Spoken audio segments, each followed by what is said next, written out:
오늘 그 사업 설명회 발표를 진행하게 되고 이 사업을 모든 기획이나 모든 진행 과정을 다 책임지고 있는 지금 테라노바 코리아 대표이사 이상수입니다. 안녕하세요. 테라노바 코리아를 왜 이름을 이렇게 지었습니까? 라는 질문을 가끔 하시는 분들이 계세요. 이게 왜 이렇게 지었냐면은 내가 법인을 설립할 텐데 결국엔 글로벌 법인을 설립할 거다. 그럼 글로벌 법인을 설립하려면 어떻게 이름을 짓는 게 가장 매치가 잘 될까? 테라노바라는 뜻은 어떤 기회의 땅, 희망의 땅이라는 뜻입니다. 그래서 뭐 현재는 저희가 지금 해외 법인 2개, 한국 법인 하나, 그래서 총 법인을 3개를 가지고 있는데 테라노바 코리아, 일본 같은 경우는 테라노바 저펜, 그다음 미국 같은 경우는 테라노바 USA 이렇게 3개 법인이 지금 운영 중에 있습니다. 그래서 나중에 확장성을 염두에 둔 것을 이제 그런 걸 고려해서 테라노바라는 이름을 이제 제가 짓게 됐습니다. 테라노바가 과거 10년 동안 뭘 했고 앞으로 30년, 40년 동안 무엇을 할 것인지에 대해서 이렇게 설명을 하면 저한테 정말 많은 시간을 주셔야 돼요. 그러나 이제 그럴 시간은 없으니까 어떻게 하면 짧은 시간을 가장 효율적으로 전달할 수 있을까? 그럼 우리의 캐치프레이즈가 낫지 않을까?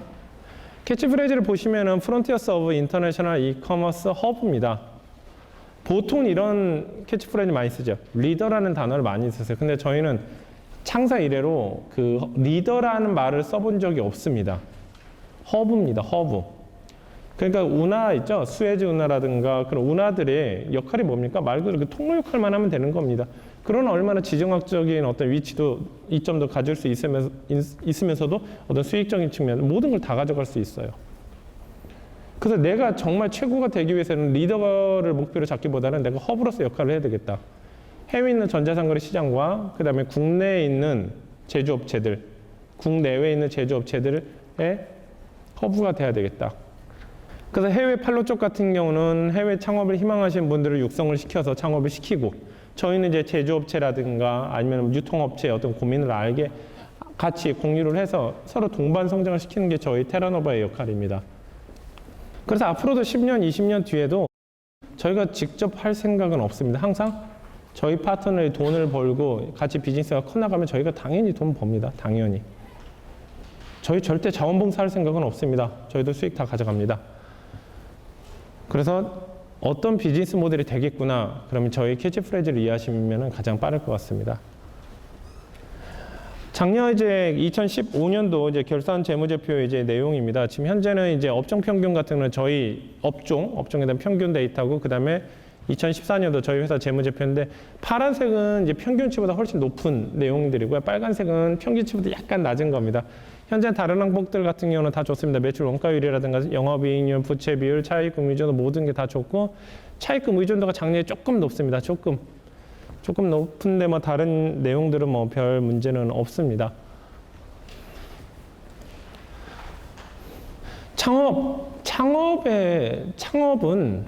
창업을 하겠다, 내 이름으로 된 간판을 걸겠다가 핵심이 아니라 딱 3가지입니다. 매출 잘 나야 됩니다. 이익 무조건 나야 돼요. 그런데 매출이 잘 나고 이익이 잘 나는 걸로 끝난다면 그건 사업이 절대 아닙니다. 그건요, 그냥 실험이에요, 실험. 안정성. 그러니까 안정성은 국어사전적인 의미로 안정성이 무엇이냐 얘기하는 거는 좀 어려울 수 있겠는데 제가 생각하는 안정성은 그겁니다. 지금 오늘 시점으로 10년 뒤에 내 비즈니스가 훨씬 커져 있고 안정적으로 커지겠다는 내가 느끼는 자신감이 생기면 그게 안정성이라고 저는 생각을 해요. 내가 치킨집을 열었는데 10년 뒤에는 이 현재 규모보다 훨씬 더 커져 있을 것 같고 안정적으로 될 것 같다. 그게 안정성이에요. 근데 10년까지는 솔직히 모르겠어. 그럼 이제 안정성이 이제 결여가 된 겁니다. 그래서 저희도 이제 창업에 대한 어떤 제안을 지금 계속 3년차 계속 하고 있지만 저희가 항상 염두에 두는 건 이 3가지입니다. 매출 잘 나야 됩니다. 이익 잘 나와야 되죠, 물론. 안정성 잘 나와야 돼요. 그래서 이 3가지 키워드를 가지고 계속 반복하고 이러고 있습니다. 창업하시는 분들은 이게 이제 제가 생각하는 이제 창업 기업의 핵심이라고 말씀을 드리면은 이건 제가 생각하는 이제 그 비전이죠. 이제 여러분들 창업하시는 분들이 생각하는 니즈가 있습니다. 니즈. 그래서 니즈가 뭘까라고 이제 고민해봐서 제가 보기엔 이제 3가지인 것 같아요. 크게. 간판 같은 거 안 걸었으면 좋겠어. 인테리어 같은 거 안 했으면 좋겠어. 가게 임대료 같은 거 안 냈으면 좋겠어. 그냥 자다가 일어나서 잠옷바람으로 내 옆방에 그 빈 방에 가가지고 그냥 일했으면 좋겠어. 그냥 저녁 때도 일할 수 있고 낮에도 일할 수 있고 아침에도 일할 수 있고 뭐 월화수목금 월화요일 날은 좀 놀고 일요일 날 몰아서 일할 수 있는 그런 환경이었으면 좋겠어. 대신 컴퓨터는 좀 좋아야 되겠죠. 재택근무의 핵심이니까. 그 다음에 이동 중에도 내가 뭐 부산을 간다거나 해외를 간다거나 아니면 도쿄를 간다거나 뭐 미국에 갈 때도 내가 하는 비즈니스에 영향이 없었으면 좋겠어. 스마트폰, 요즘에 스마트폰 너무 좋죠. 스마트폰, 스마트패드, 아이패드 이런 걸로 갤럭시 탭 같은 걸로 업무를 다 할 수 있었으면 좋겠어. 아니면 커피숍에서 헤드셋으로 음악 들으면서 내 뭐 노트북 가지고 일을 할 수 있었으면 좋겠어. 그 다음에 이런 상황을 전반적으로 누리기 위해서는 내가 연봉을 그래도 한 1억 정도는 받았으면 좋겠어. 1억은. 연봉 1억이라고 그러면 어마어마한 것 같지만은 이게 급여소득자 같은 1억은 크죠? 굉장히 크죠? 제 주변에도 뭐 회계사들도 있지만은 회계사 한 10년 차 된 친구들도 연봉 한 7천 정도 된다더라고. 연봉 7천 정도 되면 실수령이 얼마나 될까요? 연봉 7천 정도 되면요. 연봉 7천 정도 월 실수령이 700일까요? 이제 한 500 정도나 되죠. 500. 왜냐면 12로 나눠야 되죠. 거기서 이제 4대 보험료 또 빠져야 되죠. 뭐 이런 것들. 그러니까 실수령 한 400 좀, 500 좀 안 된다 하더라고요. 10년 차인데, 10년 차. 그것도 우리나라 3대 회계법인 중에 하나에 근무하고 있는데 1억이라고 그러면은 이것저것 빼고 한다면 실수령이 월간 한 700 정도라고 보시면 됩니다. 700 정도, 700에서 한 800 정도. 이 정도 되면은 제 3자가 봐도 너 잘하고 있어 라고 얘기할 수 있는 거예요. 근데 어떻게 보면 창업하시는 분들한테 이게 굉장히 어려울 수도 있겠지만 저희가 보기에는 너무 쉽다고 느껴지는 부분이에요. 솔직히. 저희가 여러분들이 원하는 대로 세상의 별을 따다 드릴 수는 없습니다. 연봉 저 솔직히 10억 정도 생각합니다. 그거는 못 도와드려요. 솔직히 말해서 못 도와드려요. 그러나 연봉 1억 정도는 그다지 큰 금액은 아닙니다. 일단 좀 용어 정리 좀 하겠습니다. 이 계약은 한 번 계약을 하고 끝나는 게 아니라 계속 영구적인 어떤 파트너십 단계가 계속 진행이 됩니다. 그래서 최초 여러분들이 이제 새싹처럼 이제 커나가는 단계는 비기너스 플랜이라고 합니다. 그러니까 비기너스 이제 초심자 과정이라고 보시면 됩니다. 초심자. 그다음에 이제 초심자 과정이 끝나면은 케어 플랜입니다. 여러분들이 이제 모든 의사결정을 하기는 하겠지만 그래도 옆에서 저희가 서포트하는 역할로 계속 저희가 남아 있는 겁니다. 이제 4년 차 이상이 될 경우에는 이제 누가 누구를 서포트하고 그런 관계가 아니라 서로 상생하는 관계죠. 그러니까 이제 창업자도 저희한테 어떤 조언할 수 있는 부분은 또 조언해야 되고 저희는 또 저희들 그 조언을 듣고 같이 서포트할 수 있는 건 서포트해야 되고 그러니까 서로 상생하는 그런 과정입니다. 아무리 저희가 진두지휘를 한다 하더라도 최전 방에서 싸우는 사람들의 정보를 저희가 무시할 수는 없습니다. 그 정보가 더 고급 정보이기도 하고요. 그래서 일단은 이 비기너스 플랜, 케어 플랜, 파트너십 이 세 단계가 있다는 것을 지금 머릿속에 넣어두시면 오늘 뒤에서 설명해 드리는 내용이 충분히 이해가 잘 되실 겁니다. 일단은 여러분들이 가장 중심적으로 보셔야 될 게 보면 이 부분이에요. 비용. 내가 돈을 내야 되냐 말아야 되냐인데 돈 내시는 거는 이거밖에 없어요. 비용 부담하셔야 될 거 이거밖에 없습니다. 비기너스 플랜 플러스 플러스라는 게 왜 있냐면요. 지난달 5월 30일까지 비기너스 플랜이라는 상품이 있었습니다. 근데 그게 5월 30일자로 없어졌습니다.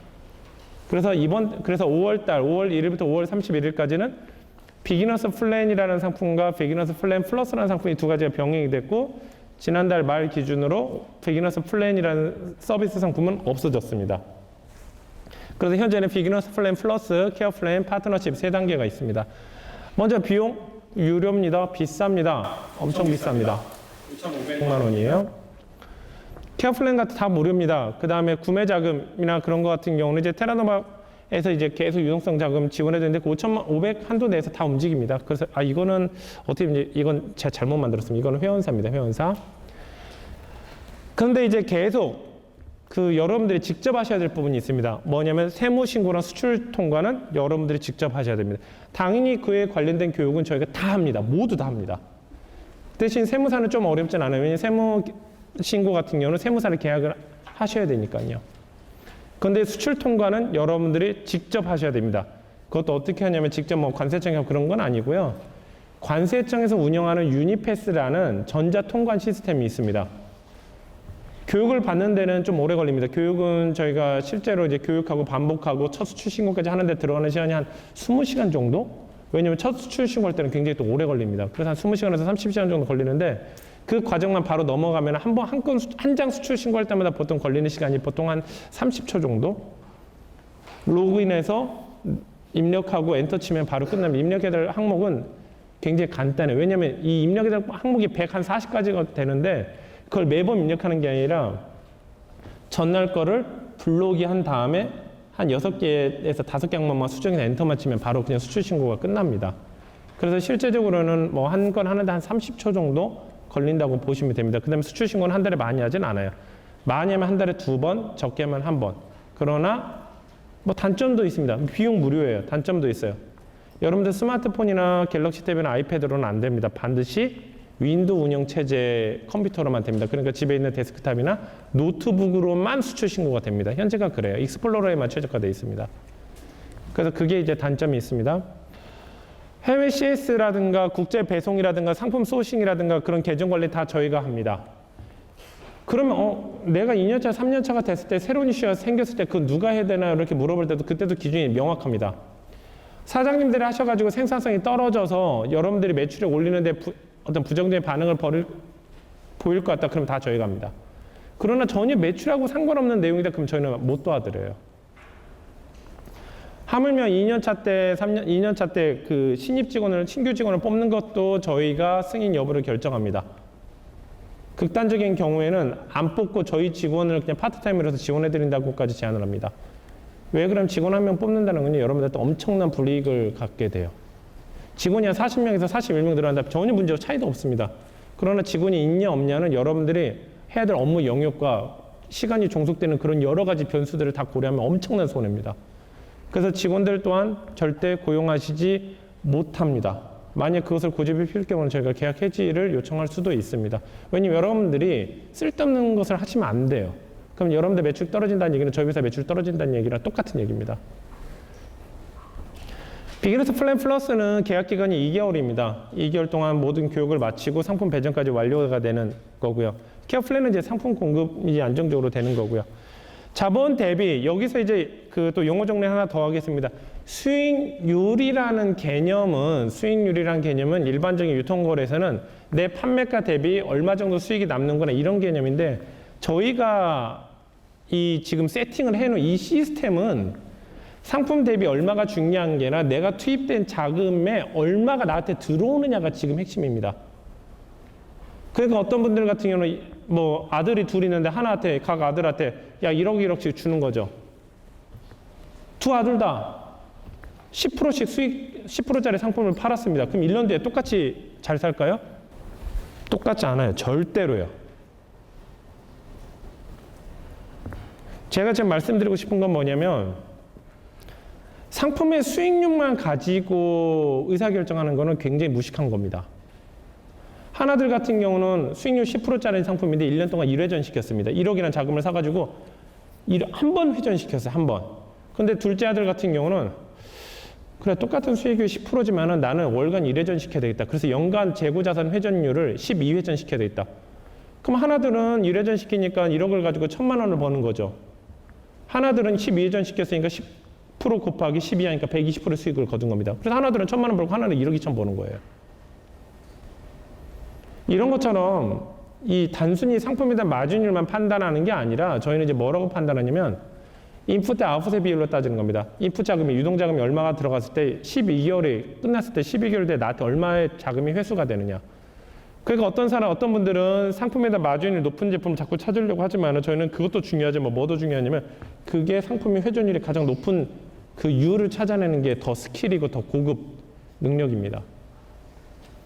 그래서 저희 회사에서 모든 프로세스가 진행되는 이제 이거는 저희 여러분들 이제 창업 교육 과정에도 이게 왜 이렇게 됐는지를 강의 과정도 있어요. 이 수익률 한 주 테마만 가지고요. 강의는 회사에서 진행되는 강의는 모두 다 제가 합니다. 그래서 이 게임이, 이 해외 전자산 창업이라는 게임이 IT를 잘 알아야 되겠구나. 해외 전자상거를 잘 알아야 되겠구나, 영어를 잘하겠구나, 어린 반프 그런 거 하나도 모르셔도 돼요. 여러분들 관심 가지실 필요도 없습니다. 단순히 인풋 대 아웃풋에 대한 자금 흐름이 어떻게 되는구나, 그것만 좀 이해하셨으면 좋겠어요. 상품에 대한 CS 다 저희가 합니다. 왜 여러분들이 합니까? 상품 페이지 제작 다 저희가 해요. 해외 쪽이랑 커뮤니케이션에다가 전화통화에 다 저희가 합니다. 모두 다 저희가 합니다. 여러분은 자금을 가지고 어떻게 회수가 되고, 그 다음에 이걸 가지고 어떻게 세무 처리를 해야 되고, 세무 신고를 어떻게 해야 되고, 외환관리법 어떻게 지켜야 되고, 통관 절차 어떻게 해야 되고, 수출 신고할 때 FOB로 해야 될지, CIF로 해야 될지, DAP로 해야 될지, 그런 것만 정확하게만 지켜주시면 돼요. 왜냐하면 그런 거 위반하면 거의 회사가 부도날 정도까지 처벌 수위가 어마어마하게 높습니다. 국세 위반으로 1% 가산세는 거의 명함도 못 내밀 정도입니다. 외환관리법 대무역법 위반은요, 여러분들 상상을 초월할 정도예요. 그래서 저희가 얘기하는 지금 여기서는 이제 자본 대비라는 단어를 썼는데, 저희가 항상 수익률을 따질 때는 재고자산 회전율의 개념까지 다 되어 있는 겁니다. 그러니까 이 30% 상품이 좋냐 안 좋냐, 5%짜리 상품이 좋냐 안 좋냐가 중요한 게 아니에요.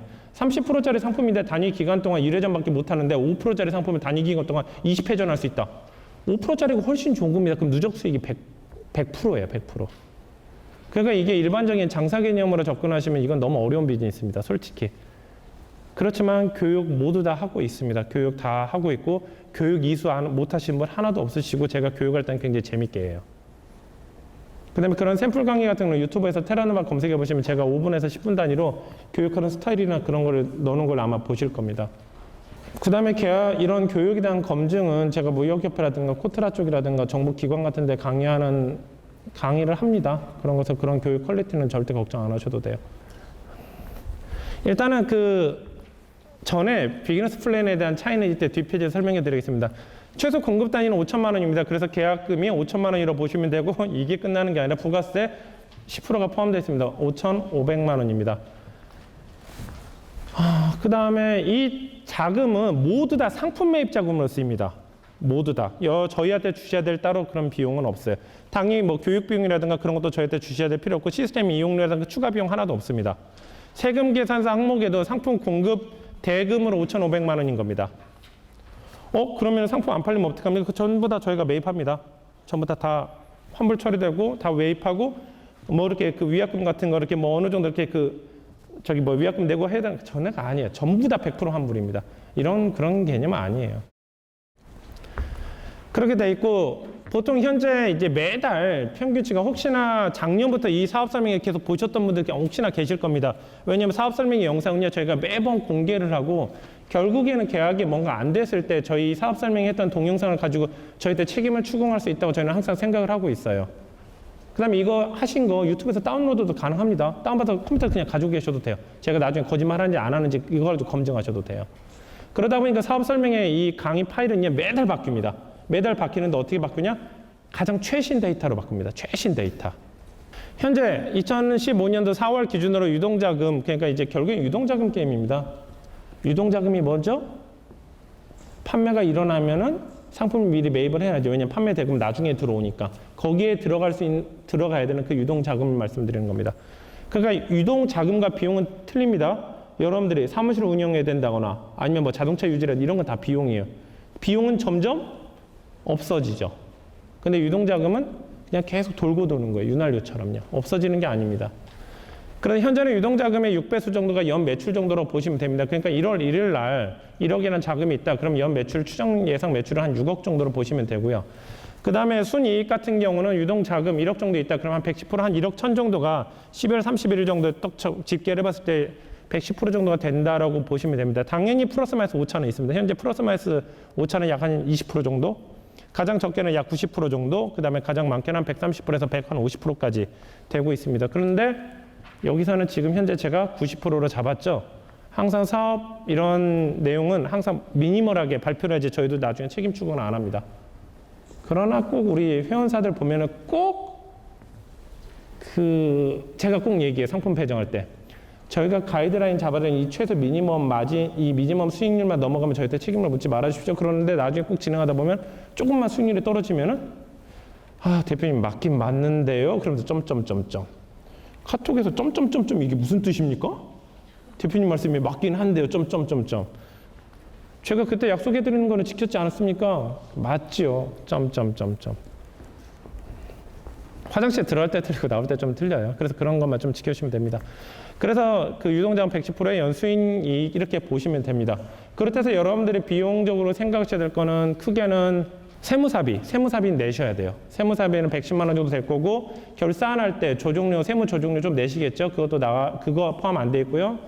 그 다음에 부가세는 참고로 이쪽은 수출업종에서 부가세를 단돈 1원도 내지 않고 부가세를 환급받습니다. 당연히 이 수익률엔 부가세 환급 받는 부분도 포함되어 있습니다. 그러나 종합소득세는 내셔야 돼요. 그래서 저희가 최초 여러분들이 계약을 하실 때 개인 사업자를 추천해드리지 않고 법인 사업자를 추천한 이유가 뭐냐면, 이 세금 때문에 그렇습니다. 만 1억 정도, 1억 1천 정도, 1억이란 유동자금 넣었을 때 1억 1천 정도의 수익이라고 그러면 개인 사업자 같은 경우는 거의 3, 4천만 원까지 내셔야 돼요. 그러니까 법인 같은 경우 몇 프로일까요? 과세 표준 금액이 2억 미만 같은 경우는 10%입니다. 그런데 이제 뭐 창업기업에 대한 특혜 규정이라든가 전자상거래 관련 이제 조세 규정까지 혜택 받으면 실질적으로는 한 1억 1천에 약 한 7% 정도 내신다고 보시면 됩니다. 요즘 같은 경우는. 근데 창업 연도가 7년, 8년 됐다 그럴 때는 혜택을 많이 못 받으니까 그때 거의 10% 거의 내셔야 되겠죠. 그러나 그 내주는 방법 뭐죠? 이제 여러분들 썼던 거 각종 비용 처리하시면 돼요. 대표니까 내가 자동차 리스로 사시면 되고, 기름값 자동차 리스비로 쓰시면 되고, 전기세 다 비용 처리하시면 되잖아요. 컴퓨터 장비 다 비용 처리 되지 않습니까? 그렇게 하면 이제 더 다운이 되겠죠. 비용 처리를 하나도 안 한다고 했을 때 실제로 내는 세금이 한 6, 7% 정도라고 보시면 됩니다. 그래서 이 계약은 처음에 시작할 때부터 법인 설립하셔야 돼요. 법인 설립 문제 없어요. 사무실 지불하셔도 전혀 문제 없습니다. 그 다음에 감사이사가 한 명이 필요하죠. 배우자분 넣으시면 딱 좋아요. 그래서 대표가 하시면 되고, 옛날에 자본금 5천만 원 이상인데 요즘 100만 원 가지고도 되고, 100만 원 법인 설립하고서 정부자금 5천만 원씩 잘 받으시는 분들 많이 있으세요. 저희 회원사 중에도요. 전혀 자본금 나중에 증자하셔도 되고요. 그런 거 다 저희가 컨설팅 합니다. 그 다음에 요즘은 법인 설립 인터넷으로도 되죠? 요즘에는 인터넷으로도 쉽게 됩니다. 사업자 등록까지 모두 다요. 너무 쉬운 세상이에요. 저도 해외 각국 돌아다녀 보지만 우리나라처럼 좋은 나라 없습니다. 정말 편해요. 그래서 대충 이제 계산해 보시면은 결국엔 유동자금 게임입니다. 유동자금. 2억 원 투자하면은 매출액 12억 원, 연간 순이익 2억 4천, 5천만 원 투자가 되면은 5천만 원에 매출 3억 원에 연간 순이익 5,500 정도. 그 다음에 당연히 이 내용들은 수출 실적에 잡혀서 수출 실적 가지고 수출탑도 받을 수가 있습니다. 대통령 표창 받는 그 수출탑 있지 않습니까? 최소 몇만 불이죠? 100만 불이죠. 100만 불이면 10억 정도 됩니다. 현재 환율로 따지면은 한 11억 정도? 그래서 유동자금이 어느 정도만 되면은 수출탑도 고려하시는 것도 괜찮습니다. 그럼 저희 집에 2억 없는데요? 당연히 없어요. 2억 있는 분이 몇 분이나 되시겠습니까? 그래서 저희가 이쪽을 프로그램을 짤 때는 정부 정책 자금을 되게 고려를 해놓은 상태에서 진행이 됩니다. 그래서 저희 회원사들도 다 정부 정책 자금을 현재 받고 계시고, 정책 자금이 최초 받으실 때 가장 적게 나오신 분이 한 5천, 많이 나오신 분이 한 1억 2천. 그 다음에 매출액에 대한 근거 자료보다는 신용 등급에 많이 영향을 끼쳤었어요. 똑같은 매출액이 한 5천인데 왜 5천인데 1억 2천까지 나오냐면 이 매출 전체가 수출이라서 그래요. 우리나라 수출이라면 거의 기관들이 거의 이제 그냥 편하게 얘기하면 그냥 환장하죠, 거의. 그래서 뭐야? 집에서 사업하는데 비용이 나가는 거 없네? 근데 이게 다 100% 수출이네? 이 업체 매출이 100% 수출인 업체야? 그럼 수출 의대 기업 있죠. 그러다 보니까 자금이 굉장히 잘 나와요. 근데 보통 이제 신용등급이 한 5등급 정도 되신 분이 한 5천 정도 나오시고요. 한 1등급이신 분이 1억 2천까지도 나왔습니다. 그래서 신용등급에 많이 영향을 끼칩니다. 여러분들 개인 소비자였을 때는 여러분들 신용등급이 전혀 별 영향도 없죠. 은행에서 부동산 담보대출 받을 때 한 0.2% 우대 받고. 근데 사업은 아닙니다. 절대요. 사업가는 절대 아니에요. 저도 가끔 현금 서비스 쓰고 싶어도 못 쓸 때도 있어요. 왜냐면 그거 썼다가는 신용등급 1등급에 떨어지니까. 그게 회사 기업 평가를 또 엄청난 영향을 끼친다는 거 압니다. 여러분들이 신용등급 1등급이신 분이랑 5등급이신 분이랑 나중에 한 3년 차 정도 됐을 때 정부 자금이 어느 정도 차이가 나냐면요. 한 2억까지도 차이 나요. 2억이 차이 난다는 얘기는 무슨 얘기인 줄 아세요? 지금 이것만 넣어보시면요. 매출액이 12억이 왔다 갔다 한다는 얘기입니다. 지금 현재 내가 5등급인 분이랑 1등급이랑 똑같이 시작한다면요. 보통 금수저 가지고 태어난다고 하죠. 그러니까 어떻게 보면 신용등급이 여러분들 금수저예요. 그래서 실제로 이번 연도 2월 달까지 저희 이제 비기너스 플레이 회원사들도 이렇게 놀러 오셨어요. 왜냐면 내가 2년 차 때 뭘 해야 되는 거라 공부를 해야 되니까. 그래서 지금 이제 3월 달부터 안 오시는데 그런 부분이 오신 케이스도 있었습니다. 그래서 옛날 영상 보셨던 분들은 혹시 아실 거예요. 2년차 케어플랜 같은 경우는 주로 판매하는 마켓은 아마존이라는 마켓입니다. 아마존. 미국에 있는 마켓이고요. 거기에다가 한국에서 직접 배송하지 않고 거기다 물량을 아마존 물류센터에다 넣어놓고 판매합니다. 그것을 이제 소비자 입장에서 아마존 프라임이라고 합니다. 여기가 아마존 물류센터예요. 이런 물류센터가 미국 전 지역에 약 한 10여 개 정도가 있고 공항 옆에 있습니다. 그래서 LA 공항 옆에 있는 아마존 물류센터 물건이 있어도 뉴욕에 있는 소비자가 주문하면요. 그게 2박 3일 혹은 다음날 도착이에요. 이게 왜 가능하냐면 일단 물류센터가 물류센터끼리 셔틀 비행기가 가서 그쪽 가까운 지점으로 옮겨놓은 다음에 거기서 저기 로컬 배송해버리는 거죠. 그래서 아마존이 정말 위대할 수밖에 없는 이유도 이 때문입니다. 실제로 그 아마존과 이베이의 어떤 논문 같은 경우도 굉장히 많이 발표가 됐었다. 아마존 vs 이베이. 저도 미국에 출장 가면요. 이베이 거들떠보지도 않습니다. 무조건 아마존에서 구매해요. 이베이 언제 배송될지도 모르고 셀러가 무슨 문제 있을지도 모르고 뭐가 통관에 걸릴지도 모르는데 아마존은 딱 써 있습니다. 여러분 심심하면 아마존 끝나시면 아마존 사이트 들어가셔도 돼요. 앞으로 3시간 27분 안에 구매하면 너 내일 무조건 받아봐. 뉴욕에 그렇게 폭설 내리고 폭우가 내리는데도 한 번도 저한테 실망시킨 적 없었어요. 아마존은요. 그러니까 이베이보다 좀 더 비싸도 그냥 저희는 마음 놓고 사는 거예요. 그래서 아마존에다 물건을 입고시켜 놓고 거기서 이제 판매를 하니까 여러분들이 직접 배송할 필요도 없고요. 그 다음에 물건이 약 100개가 뭐 오늘 나간다. 그럼 100개가 관세서를 통과되니까 수출 신고를 해야 되지 않습니까? 그 수출 신고 한 달이 그냥 매출로 잡히는 거예요. 그래서 수출 신고는 한 달에 한 번 정도. 판매 대금 같은 경우는 뭐 페이팔이나 페이유니 같은 이제 그런 가상 결제 회사를 통해서 들어오는 게 아니라 여러분들 통장으로 달러로 들어옵니다. TT로. 대신 2주에 한 번씩. 대신 여러분들 하셔야 될 거는 수출 면적 은행에다 보내서 그 대금을 수출 실적으로 인정받는 그 절차가 좀 하나 남으면 그거야 어렵지 않죠. 뭐 팩스 보내는 게 뭐가 어렵습니까? 요즘에 인터넷 팩스도 있는데 저희 회사도 인터넷 팩스 쓰고 있고요. 그래서 이 실제 한 예로 실제로 판매되고 있는 셀러입니다. 실제로 판매되고 있는 셀러고 이 자료는 어제 지난달에 처음 났어요. 저는 항상 자료를 다시 최신판을 업데이트합니다. 이분한테는 상품이 딱 그렇다고 해서 5천이나 1억이다 그러면 몇 개 상품 정도 배정되냐면요. 한 개밖에 못 팔아요. 여러분들 5천이면 엄청 큰 돈 같죠. 1억이면 엄청 큰 돈 같은데 상품 배정할 때는요. 그거는 솔직히 그 좀 작은 자금이에요. 자금. 이건 MP3예요. 130만 원짜리 MP3고 소니에서 나온 거고 첫 번째 모델이 대박을 거둬가지고 두 번째가 지금 더 비싼 가격으로 나온 겁니다. 그러나 이 소니 이 모델보다 더 성공적인 어떤 롤 모델이 뭐냐면 전 세계에서 MP3 최초로 만든 회사가 어디죠? 아이리버. 아이리버가 한때 잘 나가다가 MP3 업계가 이제 막 핸드폰에서 MP3 기능이 지원하고 하니까 아이리버가 이제 거의 부도 위기까지 왔죠. 그러나 아이리버가 최근에 재기를 했습니다. MP3의 특징이 뭐죠? CD 음질이 좋나요? MP3 음질이 좋나요? CD 음질이 좋죠. CD 음질에 보통 한 곡당 한 40메가인데 그거를 사람이 들을 수 있는 대부분의 사람이 들을 수 있는 가청 영역만 10분의 1 정도로 잘라가지고 만든 게 MP3예요. 그러나 이제 사람들의 이제 소비 수준이 커지다 보니까 휴대용으로 가지고 다니면서 그 원음을 들을 수 있는 기기가 있었으면 좋겠다. 그러나 CDP를 가지고 다니기에는 너무 전력 소모가 너무 크고 그 CD를 어떻게 수백 장씩 가지고 다닙니까? 그냥 MP3처럼 있으면서 원음을 들을 수 있는 그런 플레이어가 있었으면 좋겠다. 그 무손실 원음 파일이죠. 그거를 아이리버에서 270만 원짜리 아스트라인 컨이라는 제품을 출시하게 됩니다. 전 세계에서 대박이 났죠, 그게. 그러니까 소니에서 야, 저것 봐. 쟤네 돈 벌었어. 야, 그 우리도 만들자. 해가지고 NWZX1이라는 모델을 재작년에 70만 원대 내놨는데 그게 폭발적인 인기를 거두죠. 왜냐면 아이리버가 좋기는 한데 기능이 한 90% 정도 구현이 되는 소니가 70만 원에 거의 가격이 3분의 1 가격이 내놓으니까 너무 괜찮은 거죠. 그래서 나온 제품입니다. 지금 현재 보시면 1149불에 판매하고 있는데 각종 수수료, 배송비, 거기서 포장해 주는 거 아마존 다 포장도 해주고 CS도 다 해주죠. 그 비용 다 빠지고 저희 통장에 입금되는 돈이 1057.99불입니다. 현재 환율로 따지면은 뒤에 페이지에 설명해 드릴 겁니다. 저도 기억이 안 나는데 많이 판매되지는 않아요. 하루에 몇 대는 판매될까요? 미국 전 지역에서 판매되는데 하루에 한 3대 판매됩니다. 한 3대나 2대. 별거 아닌 것 같죠? 3대나 2대가.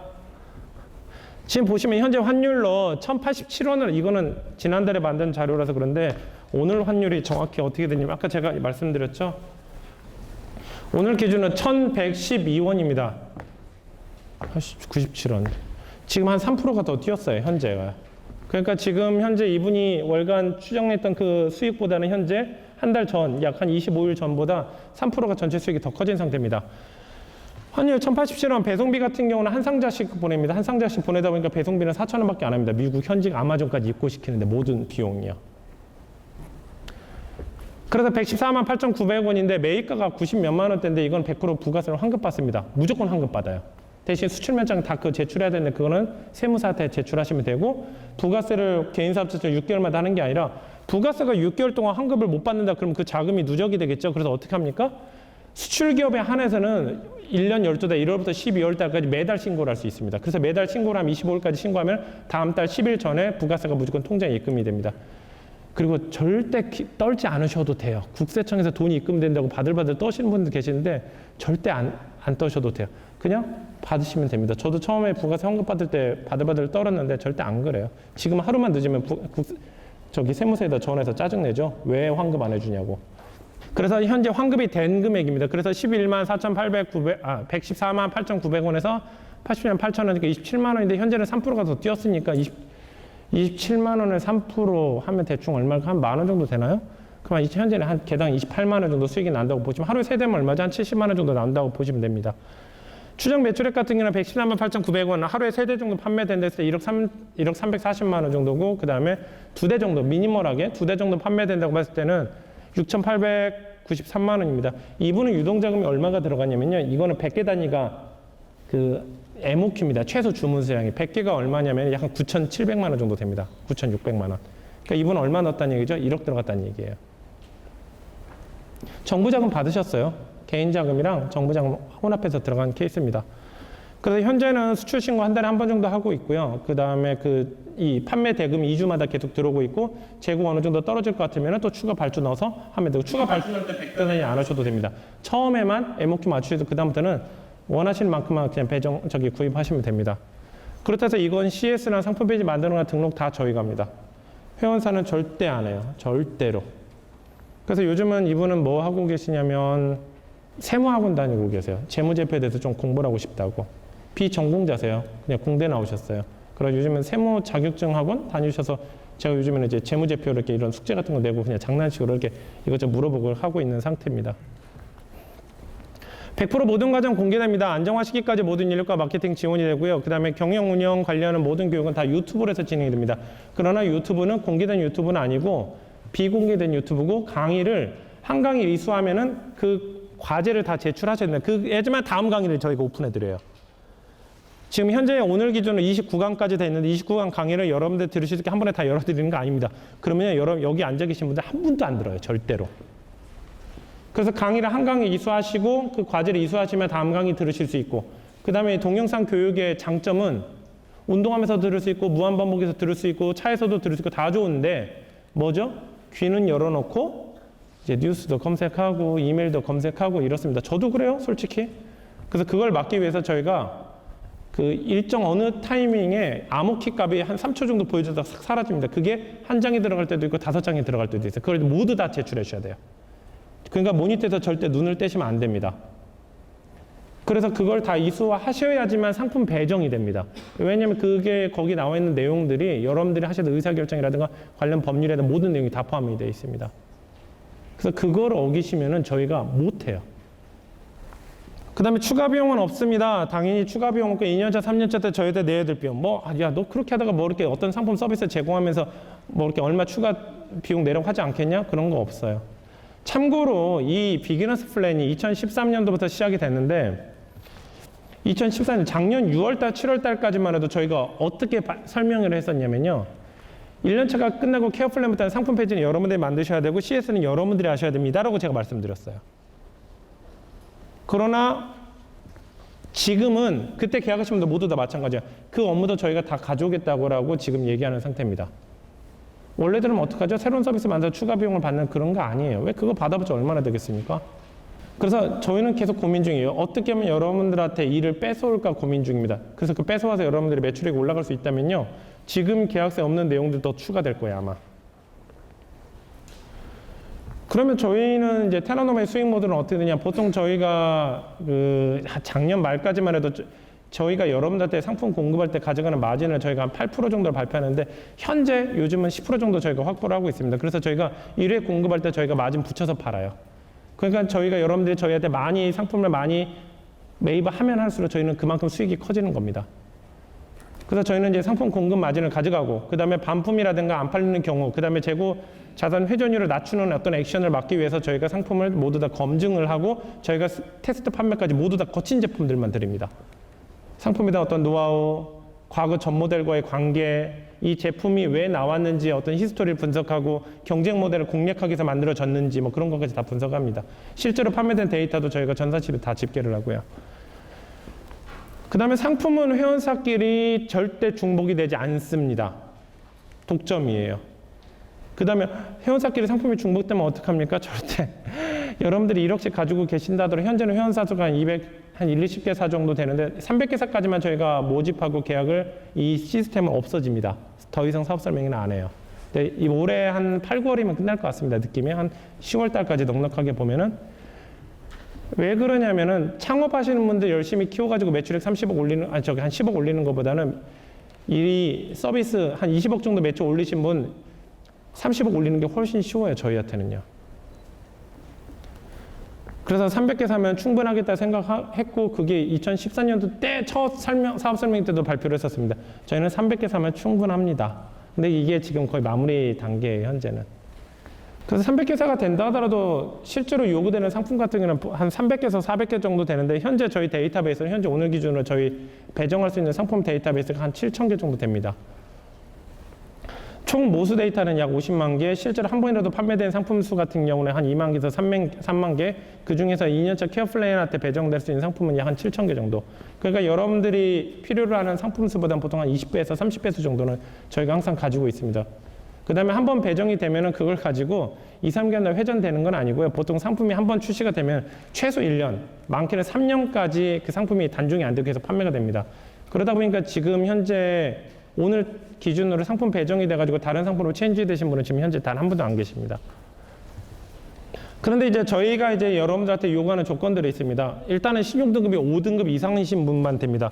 신용등급은 마이크레딧이나 크레딧뱅크나 여러 개 신용 사이트가 있고 은행에서도 되는데 저희는 딱 한 군데입니다. 올크레딧이라는 사이트에서만 됩니다. 올크레딧이 은행연합회랑 정부기관에서 합작해서 만든 신용평가 회사입니다. 여기가 가장 정확합니다. 그래서 올크레딧에서 5등급, 1에서 5등급이 안 된다 그러면 저희 계약을 할 수가 없습니다. 왜냐면 이게 단기적인 게임이 아니라 장기적인 게임이 돼야 되기 때문에 여러분들 신용등급에 문제가 생겨서 정부자금 못 받는다 그러면 이 게임이 진행이 될 수가 없습니다. 소규모 인력 운영하고 싶으신 분인데 현재 기준으로는 그 작년 중순까지만 해도 매출액 한 2, 30억까지는 직원 안 뽑으셔도 됩니다라고 얘기하는데 현재 요즘 기준으로 50억까지는 직원 안 뽑으셔도 됩니다. 50억이라면 어마어마한 것 같죠? 아까 저 상품 같은 경우는 현재 저 추세로 가면 연간 12억입니다. 저런 상품 한 4개 정도 판매한다는 얘기인데 4개 정도 하는데 여러분이 하셔야 될 건 뭐냐면 수출 신고 4번 하셔야 돼요. 한 달에 4번 하셔야 되고 세무 신고는 다 전자로 나가니까 여러분들 특별히 하셔야 될 건 없고요. 그래서 여러분들이 특별히 직원을 뽑아야 될 일은 절대로 없습니다. 만약 뽑게 되면 아마 저희가 아마 브레이크를 먼저 걸 겁니다. 직원을 뽑는다고 해보십시오. 그게 저도 창업을 해서 했는데 직원 2, 3명 있을 때가 가장 문제가 많습니다. 괜히 그 친구 나가면은 누가 땜빵 떼워야 되죠? 사장이 떼워야 돼요, 사장이. 그 다음에 직원 한 명 두려면 일단 컴퓨터 세팅해야지, 사무실 만들어놔야죠. 컴퓨터 고장나면 그 누가 그것도 고쳐야 되죠? 사장님이 고칩니다. 모든, 그러니까 대표가 뭔가 거시적인 안목을 가지고 사업을 진행하는 게 아니라 자꾸 뭔가 땜빵 떼우기 식으로 그렇게 하는 거예요. 근데 그건 별로 좋은 건 아니에요. 근데 직원이 한 4, 50명 되면요, 한 사람이 빠져도 옆에 사람들이 딱딱 메꿉니다. 그래서 직원 뽑지 않게 저희가 시스템을 다 개발해 놨습니다. 이미 모두 다. 그 다음에 해외 전자상거래 당연히 관심 있는 분이야죠. 없는 분이 하시면 안 되죠. 절대로. 이건 필수사항이고요. 30세 이상의 한국 국적이라고 얘기하는데 이거 굉장히 별거 아닌 것처럼 생각하시는데요. 의외로 한국 국적 아니신 분들이 계세요. 한국 국적이 아니신 분들은 왜 안 되냐면은 이건 정부자금 게임인데 정부자금은 국민의 세금으로 이루어집니다. 해외 국적이신 분들 자금이 안 나와요. 20대인 분들의 장점이 딱 하나가 있어요. 두뇌 플레이가 빨라요. 근데 그 외에는 아무것도 없어요. 이 비즈니스는 장기적인 플랜에서 안정적인 거를 추구를 해야 되는데 그래서 실제로 이 비즈니스를 이제 창업교육까지 제가 2009년도부터 창업교육을 시켰고 우리나라 랭킹 1위는 다 제 제자들입니다. 그 다음에 이 해외 전자상거래 셀러 중에서 수출탑을 받은 사람들은 한 명도 빠짐없이 다 제가 가르친 제자들이에요. 우리나라 현재 전자상거래 랭킹 20위권 중에서 약 14위? 14명에서 15명은 제 제자고요. 저는 그렇게 해서 창업교육을 많이 하지는 않았어요. 일반적인 창업교육센터에서 배출하는 거예요. 전체 인원 중에서 제가 배출한 인원이 한 1%나 될까? 저는 이제 창업교육보다는 기업 강의를 더 좋아해요. 기업 강의가 이 강연료가 훨씬 비싸요. 그런데 제가 그 1%도 안 되는 인원 배출했지만 그 인원이 지금 최상위 클래스에 다 있어요. 해보니까 가장, 그러니까 20대도 창업해보고 60대까지 다 창업을 시켜봤는데 가장 성공률이 높은 나이대가 몇 살일까? 20대도 있고 20대, 30대, 40대, 50대, 60대 있는데 어느 나이 때 가장 성공률이 가장 높을까요? 어느 유형이 가장 성공률이 높냐면요. 40대이면서 결혼하신 남자분, 나이대는 정확히 하면 40대 전후반이 가장 성과가 좋으셨어요. 편견이 아니에요. 그건 좋았어요. 교육을 시켜봅니다. 교육을 한 2달짜리 강의를 해보자. 창업교육을 하면은 젊은 친구들은요. 1단계부터 10단계까지 교육을 하면요. 한 6단계만 되면요. 뒤에 내용 내가 안 봐도 뻔하겠다. 벌써 자기 혼자 속도 스피디하게 먼저 진행하고 있어요. 그런데 이런 교육 과정이란 건요. 마지막 결론이 중요한 건데 결론을 하기 위해서 앞에 9단계가 필요한 겁니다. 근데 나이가 어느 정도 있으신 분들은 사회 경험이 있거나 아니면 가족이 있으신 분들은요. 절대 마지막까지 긴장을 안 놓쳐요. 그럼 항상 얘기하시는 게 뭐냐면 제가 잘 몰라서 한 번 더 들어야 됩니다. 근데 젊으신 분들 안 그래. 한 60%만 들으면 나머지 40% 벌써 짐작해버려요. 끝까지 가보지 않고서 끝을 벌써 예상을 해버리는 거예요. 사업은 한 6개월 정도 사업하다가 폐업하실 거면 그렇게 하셔도 되죠. 그래서 초반에 매출액은 20대들이 가장 잘 나오죠. 그러나 1년 안에 폐업률도 가장 높아요. 거의 다 폐업한다고 보셔도 돼요. 하지 말라는 것만 골라서 하는. 안 그러실 텐데 20대가 많이 그래요. 그래서 내 나이 먹고 인터넷에 맞을까? 절대 걱정. 이거는 솔직히 말해서 겉으로는 인터넷처럼 보이는데 이건 비즈니스예요. 그냥. 안정이 가장 중요합니다. 안정. 특히 자녀 낳아보신 분들 다 아시죠? 저도 그렇고요. 저도 아이들 낳기 전에는 그랬어요. 내 꿈이 뭐다. 지금은 그래요. 너희들 꿈 이루는 게 내 꿈이다라고 해요. 저도 이제 딸 둘 키우고 있습니다. 그 확실히 달라요. 그 아이가 있는 그 가장의 그 마음이랑 그 미혼자들의 그 마음이랑. 근데 사업은 솔직히 기혼자들이 훨씬 잘하세요. 그래서 절대 거의 최근에 계약 거의 안 되신 분이 뭐냐면 20대이면서 미혼자 거의 안 돼요. 거의 안 되니까 혹시나 그렇다 그러면은 좀 미리 참고 좀 해주시면 좋습니다. 정책자금 혜택을 받은 기록이 없으셔야 됩니다. 신용보증기금, 신용보증재단이라든가 정부 정책자금 받으신 기록이 없어야 되고 당연히 신용회복위원회 과정을 밟고 계시다. 그것도 안 되겠죠. 일단 신용등급도 안 되실 거고 그것도 정부 정책자금입니다. 그래서 이런 항목들에 해당되시면 절대 안 됩니다. 그 다음에 자꾸 제가 이걸 수차례 말씀드리는데 이걸 하시는 분 계세요. 은행에서 제가 3등급이라 하는데 그런 얘기 하시면 안 돼요. 그냥 올 크레딧입니다. 올 크레딧. 올 크레딧 연회비 2만 몇천 원 정도 되는데 그냥 하셔도 돼요. 본인 신용등급이 결국엔 돈입니다.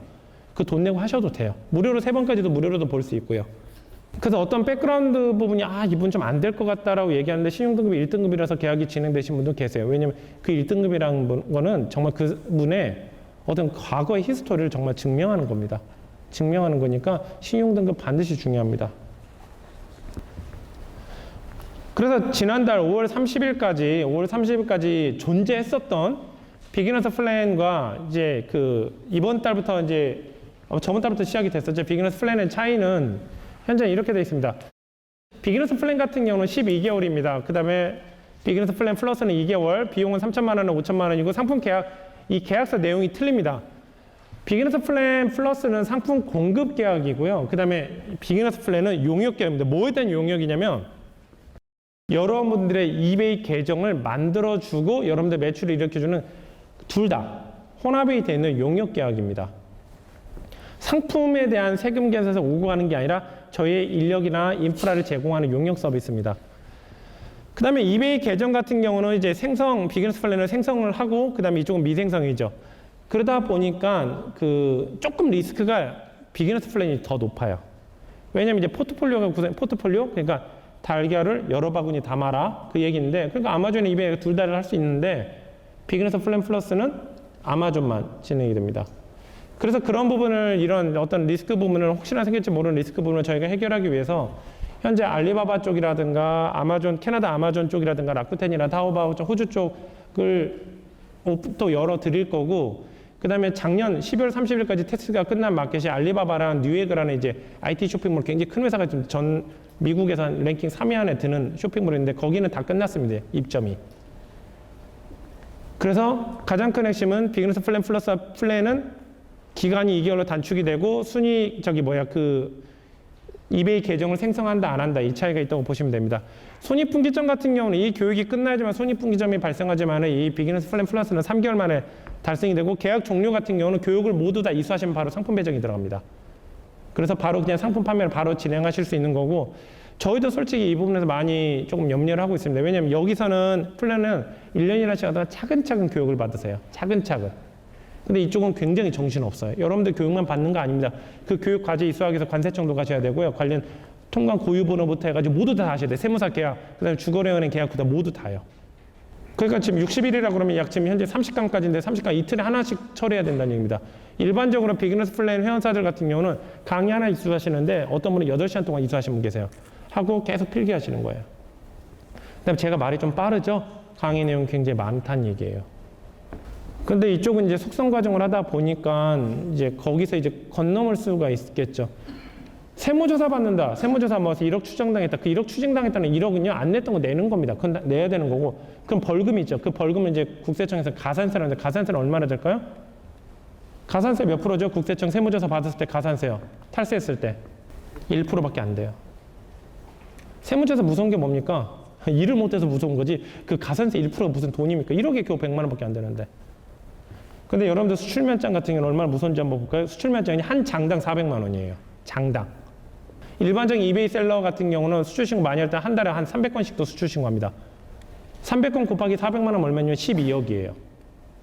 근데 보통 수출 신고서 아까 문제가 뭐죠? 전날 걸 불록이 합니다. 한 번 실수한 거를 다음날 못 찾는 경우도 있어요. 그럼 한 달 내내 잘못된 게 계속 오류가 발생했다가 한 번에 적발될 때 전수조사 때 다 적발되는 거예요. 작년에도 옛날에 제가 교육했던 제자사 중에 하나가 그래서 7억 2천인가 벌금 받을 뻔한 적도 있었어요. 결국엔 다 무마를 시키긴 했지만은.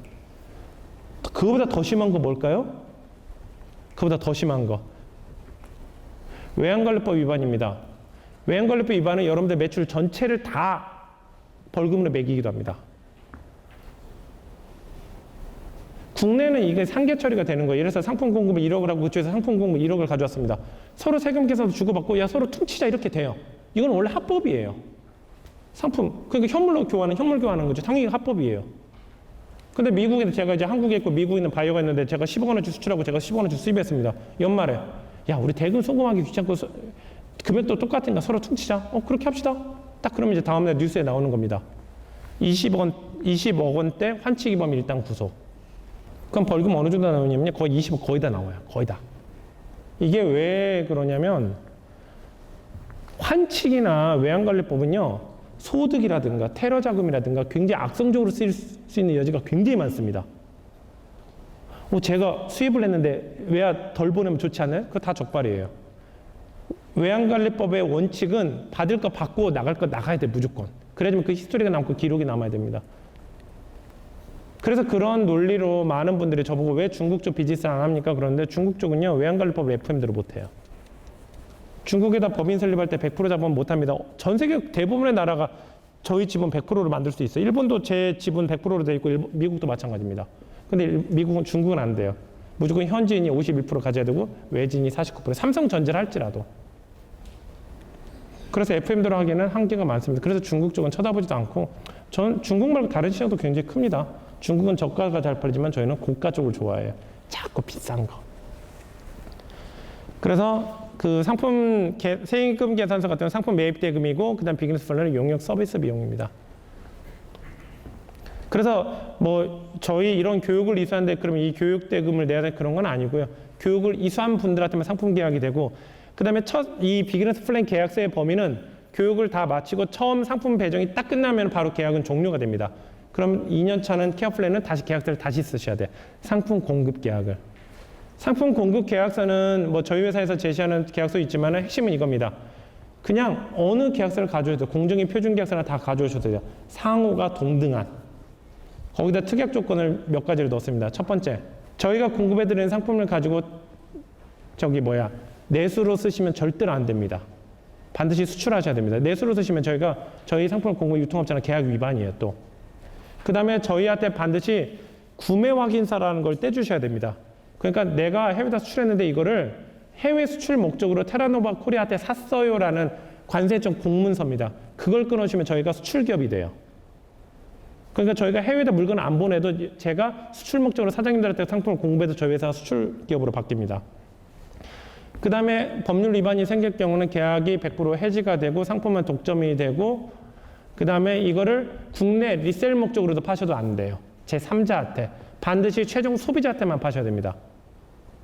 그리고 여러분들이 이베이다 팔면 알리바바 팔면 전혀 그건 상관없어요. 그래서 그 특약 조건만 들어간다면 어떤 상품 공급 계약서든지 다 좋습니다. 대신 한쪽에 그걸 내용을 수정해서 한쪽에 이렇게 그 불공평하게 수정하는 그런 계약서는 안 되고, 공정위 그걸 가져오셔도 되고, 뭐 돌아다니는 표준 계약서 다 가져오셔도 저희는 다 가끔 받습니다. 케어 플랜 같은 경우는 이것은 이제 작년 영상이 있는데 영상 넘어가도록 하겠습니다. 작년에 이제 저희 최초 1년 교육 기간이 끝나고 최초로 상품이 배정됐던 이제 회원사시고요. 지금 잘 하시죠? 그때 이분한테 배정됐던 상품이 이제 현재 3가지입니다. 소니 MDR Z7, 그 다음에 소니 XBA Z5, NWZ X1 이라는 모델인데, 이 제품들 같은 경우는 헤드폰 하나 64만 원입니다. 이거는 이어폰 63만 원 이렇게 되는데, 설마 저런 걸 쓰겠어? 써요. 씁니다. 삼각대 하나에 110만 원짜리 주고 살까? 사요. 왜 안 쓰겠습니까? 삼각대 같은 것도 있죠. 그 메이드 인 코리아가 경쟁력 있겠냐? 안 그래요. 이거는 이탈리아제입니다. 블랙 매직 디자인. 저도 솔직히 이거 몰라요. 어떤 제품인지 잘 몰라요. 이거는 저희 그 데이터베이스에 그냥 올라와가지고 엄청 많이 팔려서 국내에서 현금 최대한 모아서 다 긁어 모아서 다 팔아 완판시켰던 제품이기도 합니다. 희한하게 국내에서 좀 저가로 나왔었어요. 근데 전 세계에서는 한 1200불, 300불에 판매됐던 게 국내에서 약 50만 원에 나왔습니다. 그래서 저희가 그냥 단시간에 다 싹쓸이 했죠. 전국에 있는 물량 다 모으는데 1억도 안 들어요. 다 싹쓸이 했었죠. 주춤하던 엔저 다시 한국 덮친다. 어떻게 남들한테는 굉장히 슬픈 얘기예요. 요즘에 엔저 때문에 우리나라 국내 기업들 죽어난다고 하죠. 죽어나고 있습니다. 당연히 죽어나고 있어요. 그러나 남들한테는 위기일지 모르겠는데 저희한테는요, 무조건 이건 기회예요. 무조건 기회예요. 이게 지금 작년에 12월 언제 작년 14년 이 페이지를 같이 만들었으니까 작년 2014년도 10월 달에 만든 페이지입니다. 이 페이지가. 현재 지금 작년에 올해 원엔 환율이 800원대까지 떨어진다. 이건 아마 1월 달에 추가했던 것 같습니다. 현재 오늘 환율이 얼마냐면요. 지금 원엔 환율이 오늘 기준으로요. 환율이 어떻게 변화가 여러분들한테 돈이 되는지를 보여드릴게요. 현재 오늘 엔화 환율이 892.98원입니다. 900원은 이미 붕괴됐습니다. 항상 이 자료는요, 항상 리얼 데이터 만들려고 노력합니다. 이거는 제 아이폰 스마트폰에 있는 거 스크린샷 찍은 겁니다. 이것만 보셔도 이거 아실 수 있어요. 작년 11월 달에는 제가 환율 4개에 관심이 있다가 지금은 이렇게 관심 있고 지금은 더 많아졌어요. 됐는데 지금은 현재 미국만 보겠습니다. 작년 11월 달에 1081원, 1100원, 1190원 살짝 떨어졌다 1088 살짝 또 떨어졌다가 지금은 1110원대입니다. 옐런이 이제 출구 전략 하기도 작년부터 했는데 이제 좀 더 구체적으로 얘기했죠. 금리 인상시키겠다. 시중에 있는 자금 회수시키겠다. 미국 경제 그만큼 튼튼해졌다고 발표했어요. 그래서 환율 지금 다 오르고 있는 상황입니다. 거기에다가 우리나라는 지금 거의 개판이죠. 그러니까 환율이 이제 더 빨리 오르는 겁니다. 거기에다 또 우리 또 요즘에 미국이랑 일본이랑 아주 그 밀월 관계가 아주 화려합니다. 그러다 보니까 일본에서 자금 엄청 풀 테니까 야 미국 너 버틸 수 있겠어? 괜찮아. 이번에 워싱턴에서도 아주 아베랑 아주 서로 막 좋아가지고 난리가 났죠. 그러니까 지금 미국, 일본에서 자금을 어마어마하게 푸는데도 미국에서 그냥 용인해 주는 겁니다. 근데 현재 우리나라가 지금 미국한테 약간 미운 털이 바뀌었어요. AIIB 그것도 지금 중국 편에 지금 들어가지고 좀 속상하죠. 사드도 좀 그렇고. 그래서 지금 어떻게 될려나 모르겠는데 이런 것들이 이제 저희한테는 어떤 영향이 되냐면은 현재 일본 법인이 있습니다. 일본 법인에서 하루하루 매일매일 물량이 나가요. 하루에만 거의 한 2천만 원 정도가. 저희는 그렇습니다. 여러분 집에만 계시면 돼요. 여러분들 포장하셔야 될 필요도 없어요. 여러분들 중요한 건 그거잖아요. 돈만 잘 받으시면 되잖아요. 저는요, 어떤 제품이 잘 파는지 여러분들한테 좋은 정보만 제공해 드리면 되는 거고요. 상품이 한국에서 나가든 미국에서 나가든 뭐든 무슨 상관입니까? 여러분들 통장에 수익만 잘 거두면 되죠. 당연히 일본에 있는 상품도 해다 팔 수 있어요. 저희는 뭐만 알면 되냐면요, 제조사, 모델명만 알면은 일본에서 메이커 얼마야? 미국에서 얼마야? 지금 환율 얼마야? 딱 기초 정보를 딱 조사하면 딱 수익이 바로 나옵니다. 너무 간단해요. 그 다음에 그 정보를 한 번만 딱 입수를 해놓으면 그 정보가 사라질까 안 사라질까? 절대 안 사라집니다. 오늘 300g이었던 물건의 무게가 내일 500g 늘어나지도 않아요. 대신 몇만 개, 지금 현재 저희가 데이터베이스 가지고 있는 50만 개, 50만 개를 사람이 하려면 어마어마하게 힘들겠죠. 그거는 이제 문제가 있어요. 근데 그건 설명해 드리겠습니다. 이런 거 보십시오. ATH-CKR10이라는 이제 오디오 테크니카라는 제품인데 이어폰입니다. 하나당 28,000원이면 지금 환율로 따지면 약 한 24만 원대 정도 됩니다. 24만 원대. 그 다음에 우리나라도 부가세 환급을 해주죠. 수출은요. 전 세계에서 부가세, 수출에 대해서 부가세 환급해주는 나라가 몇 개국 없어요. 생각보다는. 대표적으로 한국, 미국, 중국 정도. 미국에도 소비세라 셀텍스를 했는데 그거 환급하고는 전혀 관련도 없습니다. 안 해줍니다.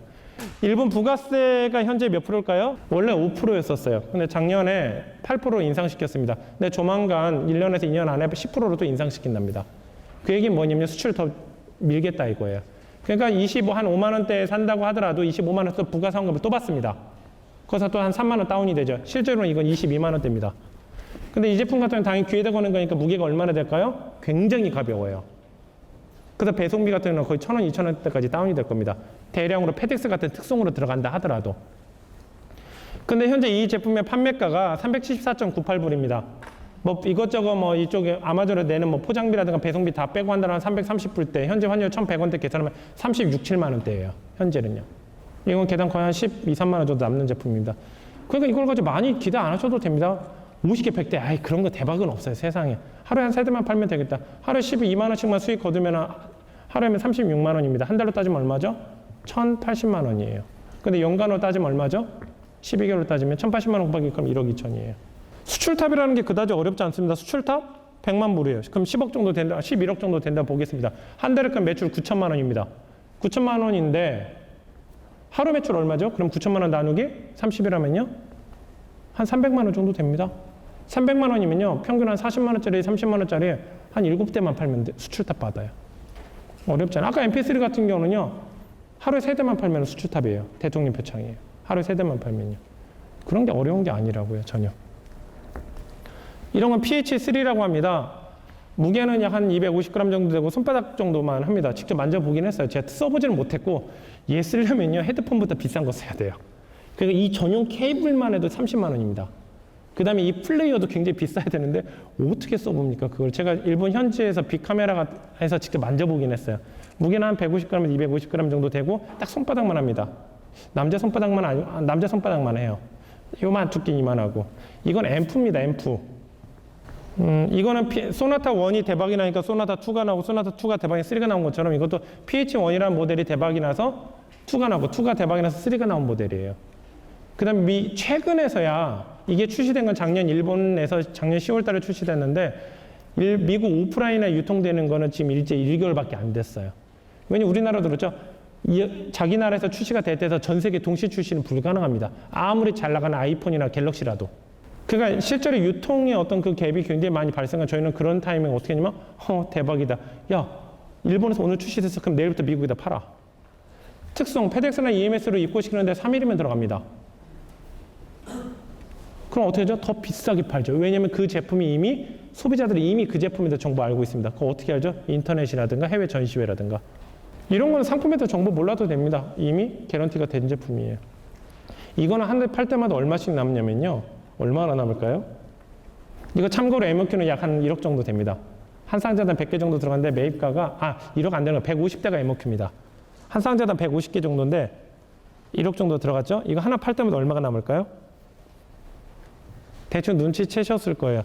MOQ가 150대고 1억 정도 된다니까 개당 한 60 몇만 원대입니다. 지금 60 몇만 원대 해가지고 거의 한 110만 원 정도에 판매하고 있으니까 이것저것 수료 따지면 하나 팔 때마다 29만 원 남습니다. 한 대 팔 때마다요. 그래서 이거 많이 팔릴까요? 안 팔릴까요? 많이 안 팔려요. 많이 팔리면 2대, 보통은 한 대 하루에요. 그러니까 100개 입고 시켜놓으면 보통 하루에 한 달에 40대 정도? 한 번 입고 시키면은 한 2달 반 정도 걸린다는 얘기인데 그래도 해줘야 되죠. 그러니까 이분은 수출 신고를 언제마다 한 번씩 아니면 2개월 반마다 한 번씩 하신다고 보시면 돼요.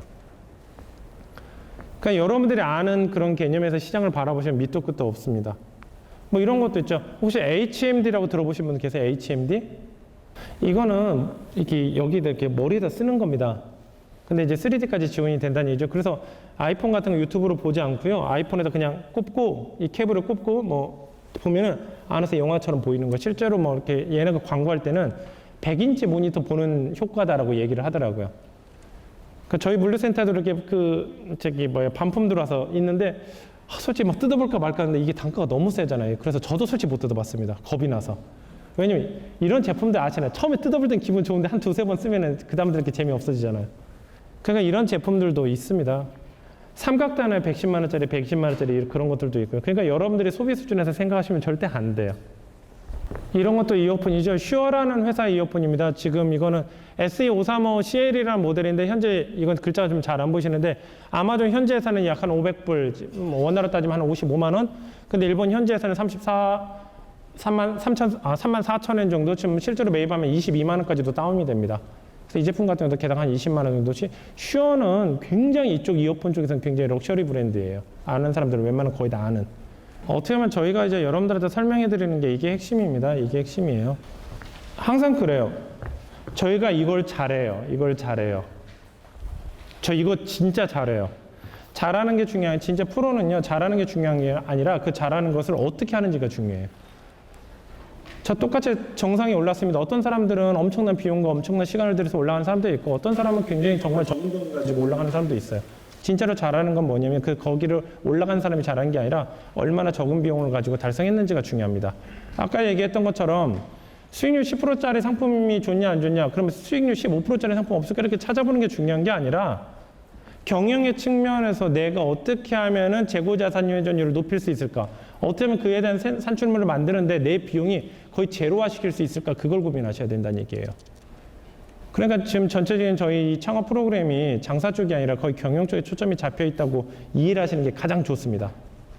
저도 개인적으로 장사하는 거 싫어해요, 솔직히. 그래서 이게 원래는 해외 전자상거래가요. 특히 국내 전자상거래 혹시 해보신 분들 계실지 모르겠어요. 국내 전자상거래가 껍데기는 인터넷처럼 보이니까 굉장히 하는 일 없다고 보이는데 실제로 해보시니까 엄청난 노동력을 잡아먹죠. 근데 거기 노동력에다 해외자가 붙으니까 노동력이 한 3-4배 올라갑니다. 그래서 이쪽 비즈니스가 국내에서도 큰 업체가 없는 이유가 뭐냐면 굉장히 노동 집약적인 산업이에요. 노동 집약적. 크게는 이 해외 전자상거래는 2가지 컨셉을 가지고 있습니다. 하나는 노동 집약적, 하나는 자본 집약적이에요. 그래서 우리나라 해외 창업하시는 분들이 어떤 식으로 그걸 회피하냐? 노동 집약적인데 어느 정도 매출이 나오기 전까지 모르니까 일단 해보는 거예요. 그러다 보니까 장벽이 부딪히니까 매출액이 월 1,000만 원 이상 못 넘어가요. 우리나라 이베이 셀러들 거의 99%가 그렇습니다. 월 1,000만 원 이상 매출을 못 넘어가요. 왜냐면 노동 집약적인 산업이라는 걸 이제 알게 됐거든요. 근데 그건 사업자 등록증 낼 때는 몰라요. 해봐야지만 알아요. 또 두 번째가 자본 집약적인 산업이라는 걸 알게 되니까 저희 회사 같은 경우는 자본 집약적이야. 그럼 자금 게임으로 이겨야 되겠네. 그럼 정부 자금을 활용하자. 우리는 수출기업이니까 충분히 우리는 할 수가 있어. 근데 대부분 우리나라에 있는 99%의 이제 그 해외 전자 창업자들은 자본 집약적이야. 똑같이 느낍니다. 자본 집약적이야? 그러면 싼 걸 팔아야 되겠다. 그러지 동대문에서 판매하는 양말이라든가 이제 10,000원대, 20,000원대 액세서리 같은 걸로 이제 진행하는 거예요. 근데 전 세계에서 그런 액세서리나 저가 제품을 가장 잘 만드는 나라는 어디죠? 중국이에요. 중국 이베이 셀러들이 전문인 거예요. 한국은 그런 하이테크라든가 이제 비싼 고가격대 상품이 더 잘 맞습니다. 해외에서 바라볼 때 국가 브랜드를 따졌을 때 한국은 IT 쪽이에요. IT 쪽에 맞는 제품을 팔아야 되는데 경영을 해본 사람들이 없다 보니까 자꾸 그것을 임기응변으로 처리하는 거죠. 근데 저희는 무조건 정석으로 해야 되겠다예요. 그래서 자본 집약적인 것 같은 경우는 우리나라 정부 자금 집행하는 기관들 수출기업이라면요 난리가 납니다. 왜냐면 그 자금 집행하는 기관들 가산점 받거든요. 그래서 저희가 자금 신청하면 그냥 시원 다 나옵니다. 또 그 다음에 이 노동 집약적인 것을 해결하는 방법은 딱 하나입니다. 어떻게 해결할 수 있을까요? IT로 개발하면 돼요. IT로요.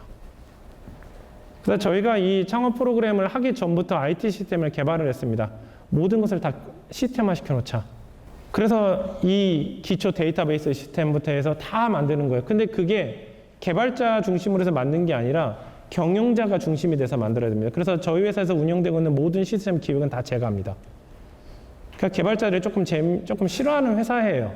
왜냐면 대표가 시스템 기획을 참견을 하니까. 그래서 제가 프로그램 언어를 모릅니다. 대신 모든 페이지 하나하나의 기획은 다 제가 합니다. 모두 다. 왜 노동 집약적이냐면 여러분들 하셔야 될 업무가 이거예요. 제가 2009년도, 2010년도 때 창업을 교육을 시켰던 그 제자사들, 이 유료 서비스 하신 분들은 제가 회원사라고 표현하고요. 그 창업 교육을 하셨던 분들은 제가 제자사라고 표현하는데 제자사들한테 보통 교육기간 짧게 2개월, 길게는 6개월 정도 교육을 하는데 그때 가르쳤던 내용이 이걸 다 가르칩니다. 근데 웃기죠? 우리나라 현재 이베이 창업하는 교육센터에서 이거 교육 거의 안 해요. 다들 그냥 대충. 그건 사업이 아니고 장사죠. 다 하셔야 돼요. 다. 모두 다. VAT, 부가세 환급받으니까 당연히 원가 산정할 때 당연히 포함이 되겠죠. 일본에서 매입했냐, 한국에서 매입했냐 다 포함되겠죠. 라쿠텐, 이베이, 아마존 다 시스템이 다 틀립니다. 정산주기 다 틀립니다. 의사결정 때 얘기 틀려져요. 똑같은 상품이 있다. 아마존에서 수익률이 17%, 맞죠? 20%고 이베이에서 5%면 어디다 팔아야 되냐? 아마존 같은 경우는 정산주기가 보통 2주마다 한 번씩입니다. 그러니까 월간 2회전 시킬 수가 있어요. 자금으로만 보면요. 이베이 같은 경우는 정산주기가 3일이면 3일 정도, 4일 정도, 넉넉히 4일이라고 해서 4일이에요. 그러니까 월간 7회전 시킬 수 있습니다. 그러면 5% 곱하기 7하면 5, 7에 35예요. 그러니까 그런 것도 다 고민하셔야 된다는 얘기예요. 그러니까 각 마켓의 특징, 그 다음에 국제물류 시스템 같은 경우도 국제물류도 다 알아야 됩니다. 뭐 그냥 싼 데다 보내면 되지 않을까요? 안 그래요. 하나 발송할 때보다 10개 발송할 때가 더 싸지겠죠. 왜냐하면 단위당 배송비가 좀 싸집니다. EMS 같은 경우는 이 특성원들은 최대 30kg까지 보낼 수 있는데 EMS는 30kg 최대한 해서 보내는 게 단위당 배송비 가장 싸집니다. 그럼 페덱스나 다른 특성사도 그럴까요? 절대 안 그래요. 페덱스나 UPS나 다른 특성사 같은 경우는 10kg에서 20kg대가 가장 저렴합니다. 20kg 넘으면 단위당 배송비가 다시 올라가요. 또 그 다음에 EMS는 동심원 구조입니다. 발송국 중심으로 해서 동심원으로 멀어지면 배송비 비싸지는 구조예요. 그러나 페덱스나 UPS나 TNT 같은 경우는 절대 또 그렇지도 않죠. 여러 개의 동심원 구조가 움직입니다. TNT 같은 경우는 네덜란드가 본사고 UPS는 미국이 본사고 DHL은 독일 본사예요. 본사 중심으로 해서 배송비가 형성이 되고 그다음 아시아권에서도 아시아권 물류 허브 기지가 또 있어요. 뭐 싱가포르냐 홍콩이냐 또 거기서 되는 거예요. 중국이 더 가까운데도 싱가포르 보내는 것보다 중국이 더 비싼 경우도 있다는 얘기예요.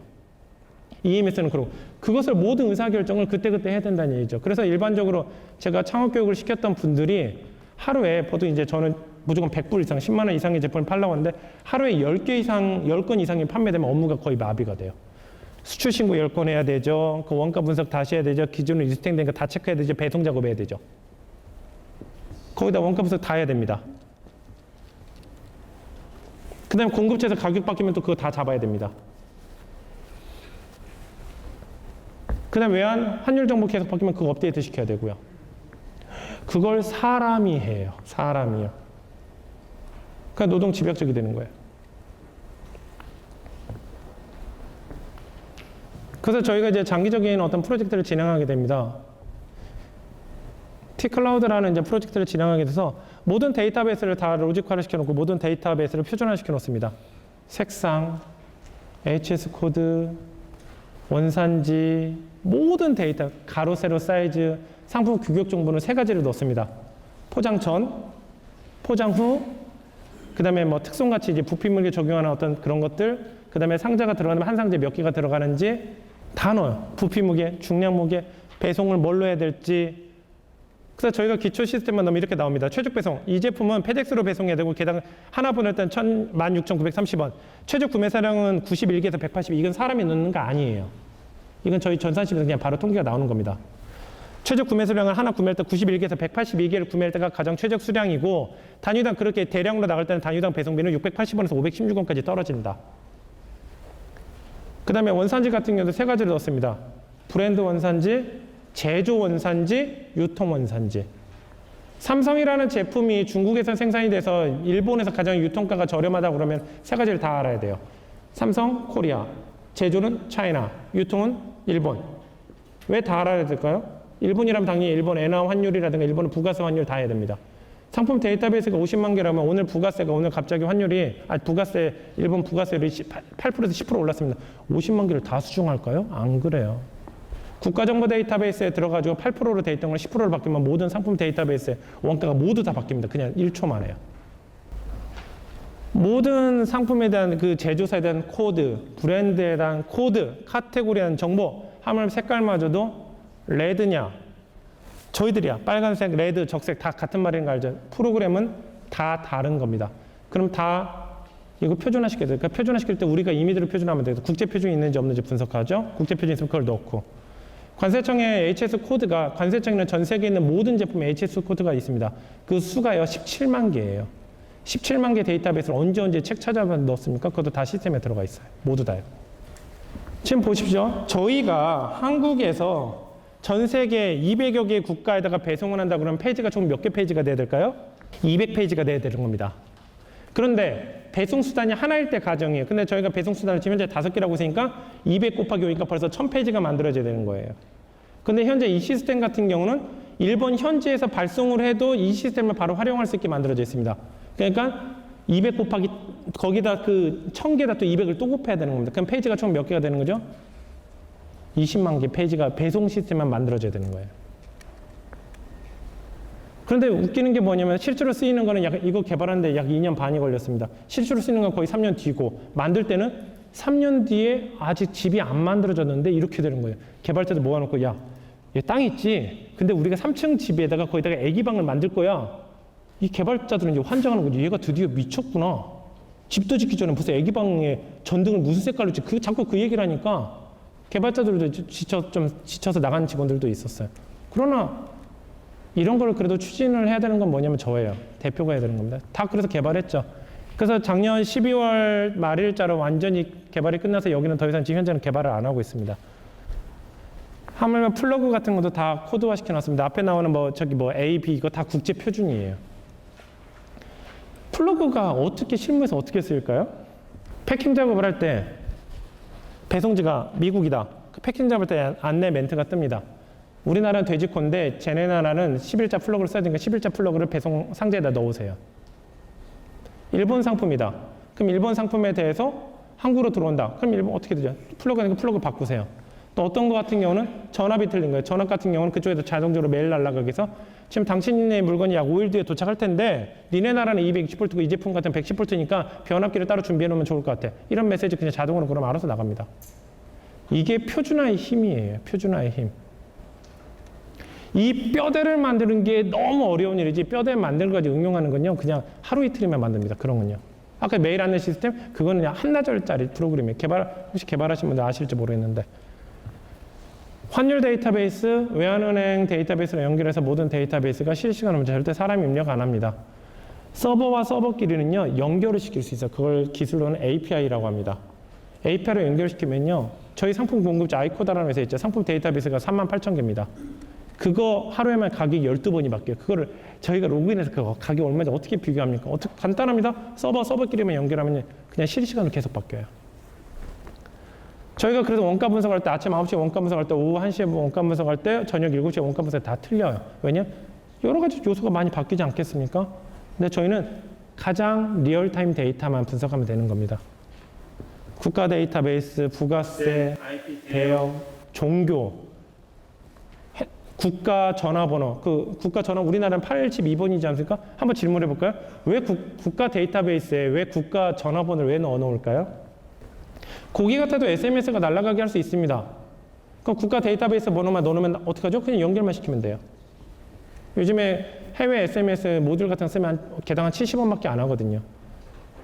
그러니까 그런 식으로 응용 가능성이 굉장히 커진다는 얘기죠. 그래서 실제로 이거는 이 기본 데이터 이걸 그래서 저희는 T-클라우드로 합니다. 테라노바 클라우드 시스템. 모든 서버들의 종합 데이터베이스 관제 시스템인데 이걸 만드는데 거의 2년 반이 걸렸습니다. 비용은 한 7억에서 7억 정도 들어간 것 같아요. 실제로 저희가 써먹으려고 만든 사이트 같은 경우는 이제 T포스라든가 ERP인데 그거 만들어진 지가 이제 뭐 한 올해 초부터 이제 만들어졌죠. 그래서 이제 그 중에서 극히 일부 기능만 설명해 드리겠습니다. 여러분들한테 2년차 때 좋은 제품을 배정을 하려면요. 좋은 제품의 기준이 이렇습니다. 먼저 단순 수익률만 계산하는 거 아니에요. 누적 판매량도 높아야 됩니다. 누적 판매량도. 수익률이 50% 상품인데 최근에 한 달 동안 하나밖에 안 팔렸습니다.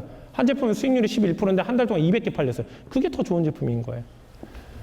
수익률과 누적 판매량이 높아야 되고요. 그 다음에 판매 시점. 1년 전에 100개 판매된 것보다 지난주에 30개 판매된 게 더 좋은 제품입니다.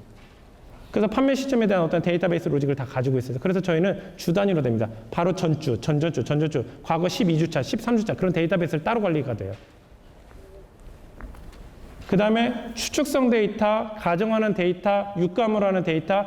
아까 제가 저기 앞에 누구지? 파워 인터뷰에서 했던 내용이죠. 가장 무서운 게 제 자신이라고요. 제가 그래야 솔직히 제 자신이 무서워요. 제 편견이 들어가잖아요. 저희 직원들이 누가 브레이크를 걸겠습니까? 이제 그러다 망치면 어떡합니까? 망친 경우도 있었어요. 그러니까 제 자신이 무서운 거예요. 칼자를 가지고 있는 사람이 육감으로 움직이면 안 됩니다. 데이터는 특히 회원사, 여러분들한테 잘못된 데이터, 잘못된 상품을 배정하면요. 그거 1차적으로는 저희한테 반품이 들어오겠죠? 그럼 그 반품만 저희도 다 원가로 다시 할 수 있긴데 거기에 들어가는 에너지가 낭비되는 것도 생각을 해야 돼요. 그래서 데이터가 추측성 데이터, 가정 데이터, 예상 데이터 절대 안 됩니다. 그냥 믿는 데이터, 실제 데이터밖에 안 돼요. 제3자, 제4자가 봐도 이건 맞아라고 할 정도 데이터가 돼야 되는 겁니다. 그 다음에 신뢰도가 높아야 돼요. 신뢰도가. 저희 직원들이랑도 얘기해요. 신뢰도가 오차가 3% 이상이 되면 그 데이터는 못 써요. 솔직히. 최소 99% 이상은 돼야 됩니다. 생각해보죠. 그럼 97%면 좋은 데이터 아닙니까? 안 그래요. 그 3% 때문에 그 데이터를 안 믿어요. 야, 여기에 오류가 3% 정도 존재하니까 사람이 한번 검증 작업 들어가 봐. 이게 얼마나 에너지 낭비니까? 이건 여러분들 돈 날아간다는 소리예요. 똑같아요. 그래서 높은 신뢰도. 그 다음에 좋은 데이터를 뽑아내려면 모수가 일단 데이터가 커야 됩니다. 한두 개 데이터 가지고 여러분들 뽑아서 드리면 안 돼요. 모수가 커야 돼요. 그래서 저희가 하는 일은 계속 모수를 키우는 역할을 하는 겁니다. 현재 오늘 기준으로는 여러분들한테 좋은 상품을 배정할 때 이 7가지 요소가 결정이 되는데 이 요소는 계속 추가가 될 겁니다. 현재는 구매국, 이거 한국에서 구매, 미국에서 구매, 일본에서 구매, 판매국, 이거를 프랑스에 판매, 어느 나라에 판매. 그 다음에 수익률, 0에서 3% 같은 경우는 가중치가 낮고, 그 다음 예에서 20% 이상 가중치가 가장 높고, 뭐 그런 식으로 가중치를 따로 놓는 거예요. 이왕이면 3%짜리 10개 파는 것보다는 30%짜리 하나 파는 게 더 나을 때도 있으니까 그런 가중치, 수익률에 대한 가중치 값을 따로 놓고, 판매 시기, 전주에 판매됐냐, 전전주에 판매됐냐, 전주에 판매됐냐, 다 가중치를 다루게 됩니다. 전주에 판매된 건 가중치가 만점, 100점 만점, 전전주는 900점 만점, 뭐 90% 이런 식으로 가중치를 차별해 두는 거죠. 그래서 약 3개월 전에 거는 데이터를 보지도 말자. 그러면 37에 20을 하니까 21주. 21주 이상이 된 건 가중치 마이너스 100. 이런 식으로 둬버리면 다 재정렬이 돼요. 쇼핑몰, 이베이보다 아마존이 더 좋죠? 왜냐, 아마존은 매일매일 10건 판매되면 오늘 하루에 10건 수출 신고해야 되고, 그 다음에 100개를 매입했다 하더라도 오늘 10개 나면 오늘 10개만 매출인 겁니다. 근데 아마존은 안 그래요. 오늘 100개 매입해서 100개를 해외에다 보냈다. 그럼 오늘 바로 매출이 달성되는 겁니다. 그 아마존 훨씬 편하죠. CS도 안 해도 되죠. 물류 작업도 걔네가 다 해주죠. 수익률도 훨씬 높죠. 그러니까 가중치도 이베이보다는 아마존을 더 높게 두는 거고. 판매가 100불짜리 10만원짜리 10개 판매되는 것보다 100만원짜리 하나 파는 게 훨씬 편하겠죠. 상품 객단가에 대해서 가중치를 따로 놓고. 출시일, 가장 높은 출시일은 출시 예정인 상품이 가장 가중치가 높아요. 왜냐면 그거는 내 독점이니까. 그래서 여기 사장님 계시고 여기 사장님 계시면 1년 전에 출시된 제품이랑 어제 출시된 제품 어떤 게 더 오래 가겠습니까? 수명 주기가. 최근에 출시된 게 훨씬 좋겠죠. 그래서 그런 것들. 판매량 당연히 고려가 돼야 되는 요소고요. 판매량. 그 다음 요소 같은 경우는 실시간으로 추출이 돼야 됩니다. 실시간. 어떤 내용을 추출하는 데 들어가는 시간이 오래 걸리면 안 돼요. 시간이 오래 걸린다, 그건 돈이에요. 돈 날라간다는 소리예요. 아까 그 25일 프로젝트라 보여드린 거 있죠? 거기에 어두운 면을 설명해 드릴까요? 저 공급처에서 가지고 있는 저한테 제공된 데이터베이스, 상품 원가표가요, 4,000개예요, 리스트가요. 4,000개 중에서 83개를 뽑아내는데 저희가 저를 비롯해서 저희 기획팀장 둘이서 3명이서 일주일에 걸렸어요. 이제 와서 얘기하는 거예요. 이제 와서. 그러면 대량으로 그렇게 상품 데이터를 못 찾겠죠. 근데 현재는 안 그래요. 현재는 그냥 리얼타임입니다. 실시간으로 나와요. 실시간으로. 그냥 실시간입니다. 그냥. 로그인할 때 그냥 나와요. 바로.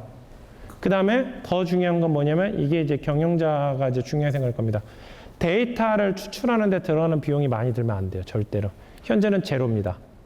저희가 한 5, 6개월, 6개월 전까지 여기에 인력이 투입된 인원이 6명이었는데 그 6명이 지금 모두 다 다른 업무를 하고 있습니다. 한 명도 지금 추진이 안 됩니다. 투입이 안 되고 있어요.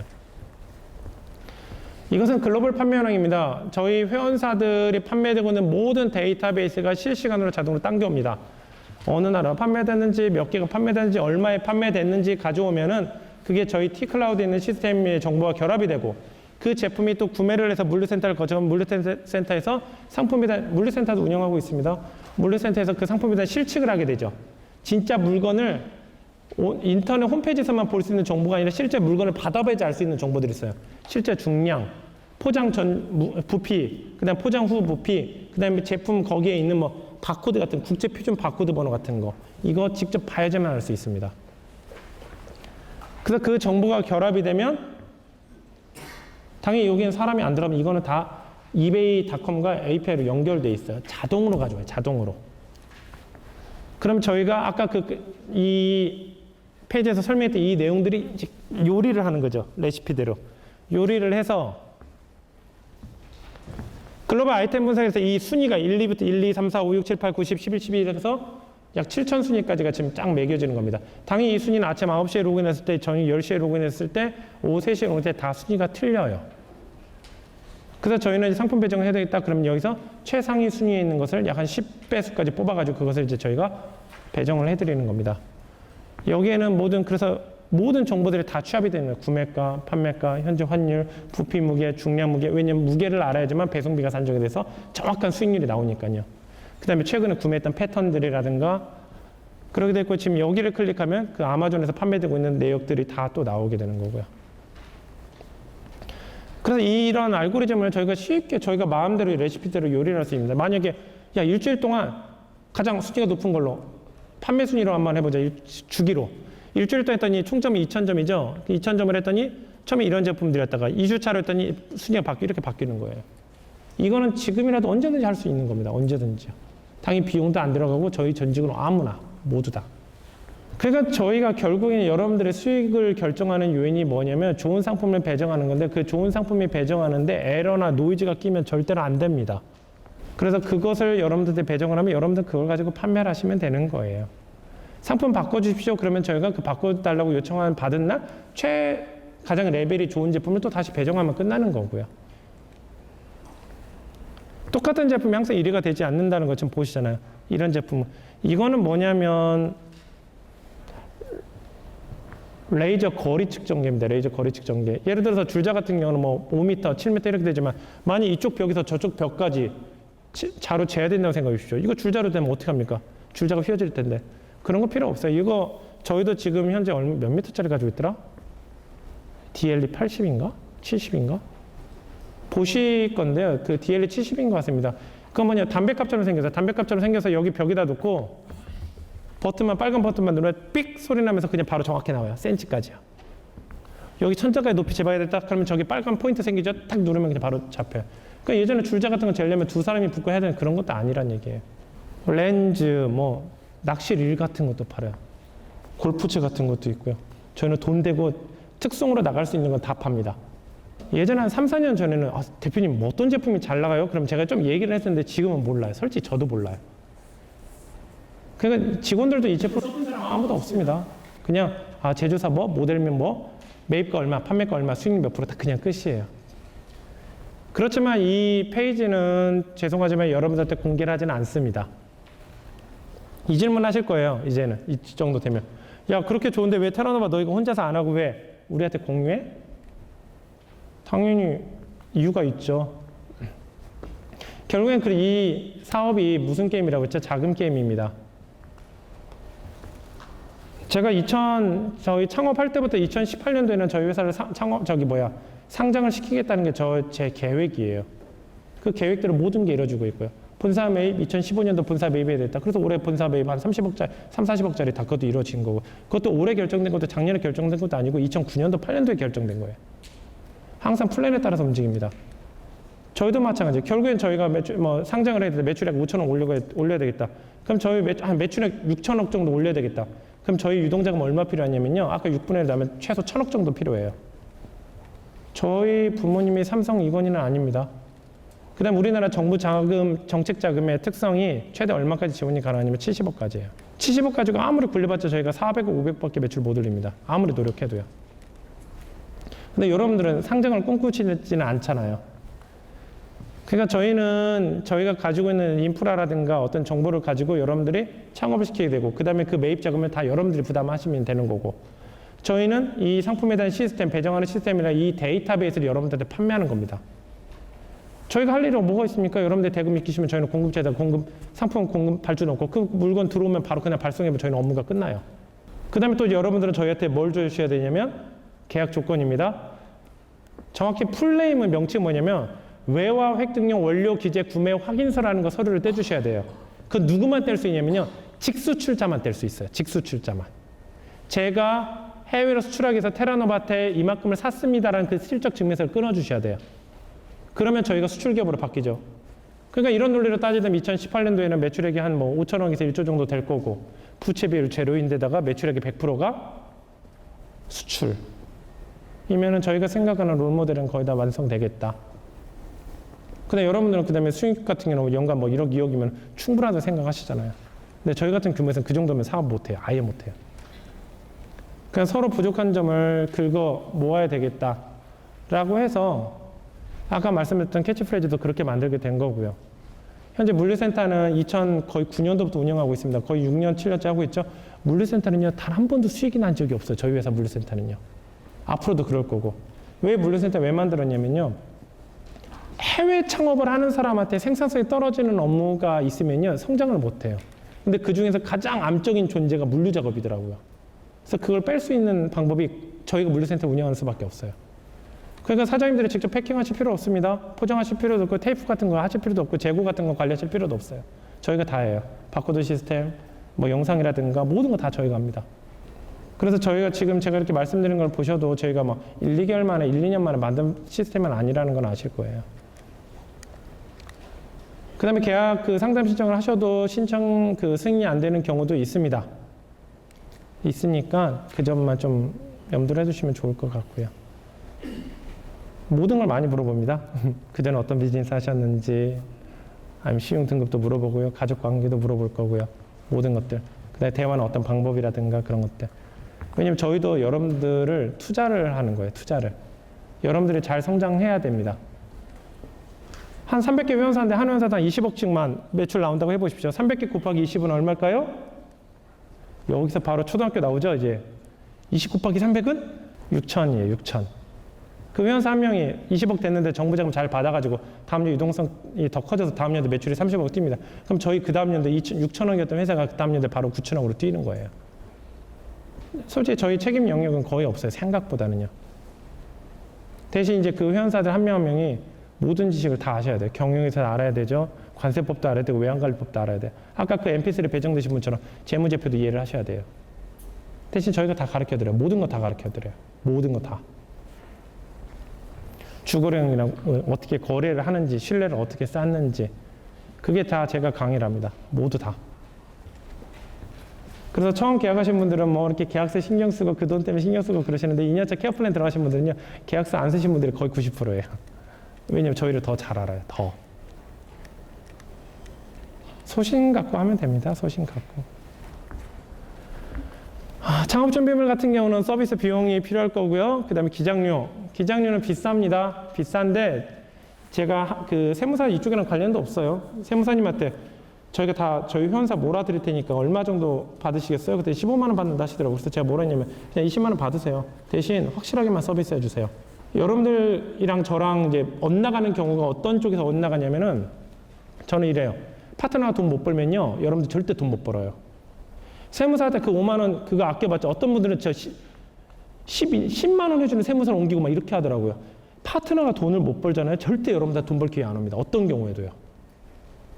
저는 이 세무사 말고 다른 세무사가 저희 전속 세무사예요.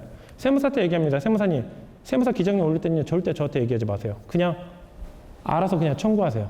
저희 회사가 작년 매출액이 지금 작년 한 70억, 올해가 지금 이추정하면 200억 돌파할 것 같은데 저희 세무사 기장료를 한 달에 90만 원 냅니다. 아마 세무사 좀 아시는 분들 아실 거예요. 90만 원 굉장히 셉니다. 조정료만 해도 저희가 한 1,000만 원 내니까요. 연간 한 2천 내요. 여기다 한 1,000만 원 내면 1,000만 원 더 플러스 시키면 저희가 우리나라 3대 회계법인이랑도 계약할 수 있어요. 이게 왜 그러냐면 야, 그 돈 가지고 그쪽에 다 안전하게만 그쪽에서 서포트 해주면 제가 제 본업에 더 집중할 수 있어요. 그러니까 여러분들은 지금까지 비용을 아끼는 게 돈 번다고 생각했죠? 그 마인드로 하시면요. 저희랑 계약 오래 못 가요. 원래가 오래 못 가요. 세무사? 그래서 제가 뭐라냐면 20만 원 받으세요. 대신 확실하게만 해주세요. 만약 저희 회원사한테 사고 터지면요. 저희 회원사 그대로 들어서 다른 세무사로 옮길 거예요. 그게 여러분들의 돈 버는 지름길이에요. 여러분들 갑이라고 행동하시면 안 돼. 저희 계약하시면 여러분들한테 절대 저희가 고객 대우 안 합니다.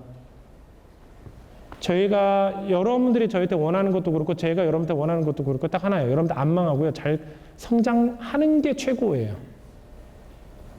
저희가 가이드라인 잡아서 여러분들 돈 많이 벌 수 있고 안 망한다? 그게 최고 아닙니까? 때려서라도 그렇게만 할 수 있으면 100번이라도 해야죠.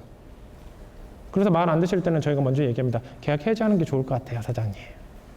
그럼 바로 긴장해서 다음날 오세요, 본사로. 그러니까 혹시나 고객 대우 받으시려고 오시는 분들이면 안 하셔도 좋습니다. 진짜로요. PC 인터넷 있으셔야 돼요. 이왕이면 PC 좀 좋은 거 쓰셔도 괜찮을 것 같아요. 태블릿 PC는 있는 게 좋아요, 확실히. 그다음에 스마트폰 안 쓰신 분들 없으시죠? 스마트폰이 저도 거의 다 업무는 거의 스마트폰으로 합니다. 그다음에 신용 등급 좋으셔야 돼요. 근데 일시적으로 안 좋으신 분은 원인 분석하셔가지고 이게 단기간 해결될 것 같다 그러면 계약 가능합니다. 근데 이건 장기간 오래 갈 것 같다 그러면 안 돼요. 뭐 신용회복위원회에서 지금 5년 분할 상환 중이다.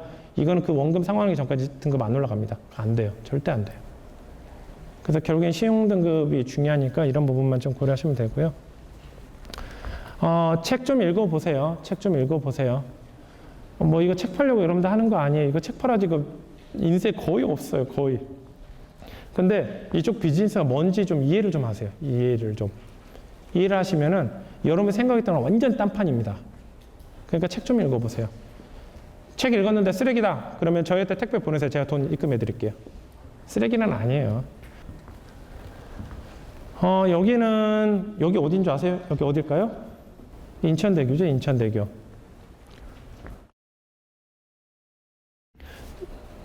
제가 태어나서 처음 타본 비행기가 몇 살에 타면요? 20대 후반에 타봤어요.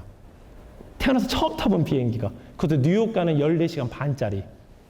보통 제주도 가고 그런데 저 고등학교 때 제주도 비행기 탈 뻔했는데 뭐 비행기가 뭐 이렇게 캔슬이 돼가지고 배 타고 넘어가고 평소에 20대 중반에 넘어가도록 비행기 한 번도 못 탔습니다. 근데 보통 이제 국내선 타고 이제 국제선 타고 뭐 동남아 가고 이렇게 나가는데 처음 타본 비행기가 14시간 반. 우스갯소리 그런 거 있죠. 그래서 비행기 탈 때 뭐 해야 되나 인터넷 검색해봤더니 우스갯소리 누가 타면은 일단 신발을 스튜디오에서 주면은 뭐 식권을 준다. 그러면 그래서 어느 정도 되면 식권 가지고 식당 가서 밥을 뭐 바꿔 먹는 이런 농담도 있는데 솔직히 웃으면서 했지만은 탈 때 솔직히 긴장했어요. 눈치 앞에 사람 눈치 보면서. 그때는 인천대교가 없었었죠. 영종대교만 있었는데 그래서 서울에서 이렇게 들어갈 수밖에 없었었죠. 너무 무서웠어요, 솔직히. 너무 설레기도 한데 무서움이 더 많았었어요. 특히 왜냐면 뉴욕에 누가 마중 나올 사람도 쓰고 제가 직접 회사를 설립하고 제가 직접 모든 걸 다 했어야 되니까. 그때 미국 그 뱅커버는 그 은행에서 처음 계좌 계산할 때 2시간 걸리더라고요. 서로 모르니까 얘도 사전 찾아보고 저도 사전 찾아보고 통장 내놔, 뱅크 스테이트먼트 내놔. 뱅크? 그게 뭔데? 뭐 서로 그러면 나중에 알았더니 미국은 통장이라는 제도가 없어요. 그러니까 그 2시간 그렇게 하고 얼마나 그게 두려웠겠습니까? 그래서 비행기가 JFK 공항에 이제 착륙할 때 진지하게 이대로 돌아갈까? 야, 자존심이 무슨 밥 먹여주나? 돌아갈까? 솔직히 그 생각도 했었어요. 너무 무서워서. 근데 지금은 웬만한 나라 그냥 혼자 다녀요. 요즘에 유럽 출장 저 러시아어 할 줄도 모릅니다. 뭐 터키나 걔네 독일어 할 줄도 모르고요. 근데 요즘에 스마트폰이 있어요. 스마트폰에 데이터 로밍 걸으면 모든 거 다 할 수 있어요. 어떤 건지 다 할 수 있어요. 거기 명소가 뭐고 어디가 밥집이 맛있고 한인 식당이 어디 있는지 모든 정보 다 있습니다. 기차는 어떻게 타고 어떻게 예매하고 어떻게 모든 절차가 어떻게 되는지. 요즘에 인터넷이 얼마나 좋은 세상인데요. 교포 학생들이 얼마나 잘 만들어 놓는, 특히 비즈니스 통역 고용하면 얼마나 또 걔네가 잘 알려주고. 요즘 다 혼자 다녀요. 여러분들도 이쪽 비즈니스가 그런 걸 거예요. 항상 눈에 보시는 일반 매장이라든가 점퍼라든가 그런 거 보시니까 야, 이거 뭐야? 너무 이상하지 않나 하는데 안 어려워요. 생각보다는 안 어려워요. 그래서 조금만 도전을 좀 이렇게 도전하고 싶다는 생각을 좀만 가지시면은 굉장히 재밌는 비즈니스니까 너무 겁 안 먹으셨으면 좋겠습니다.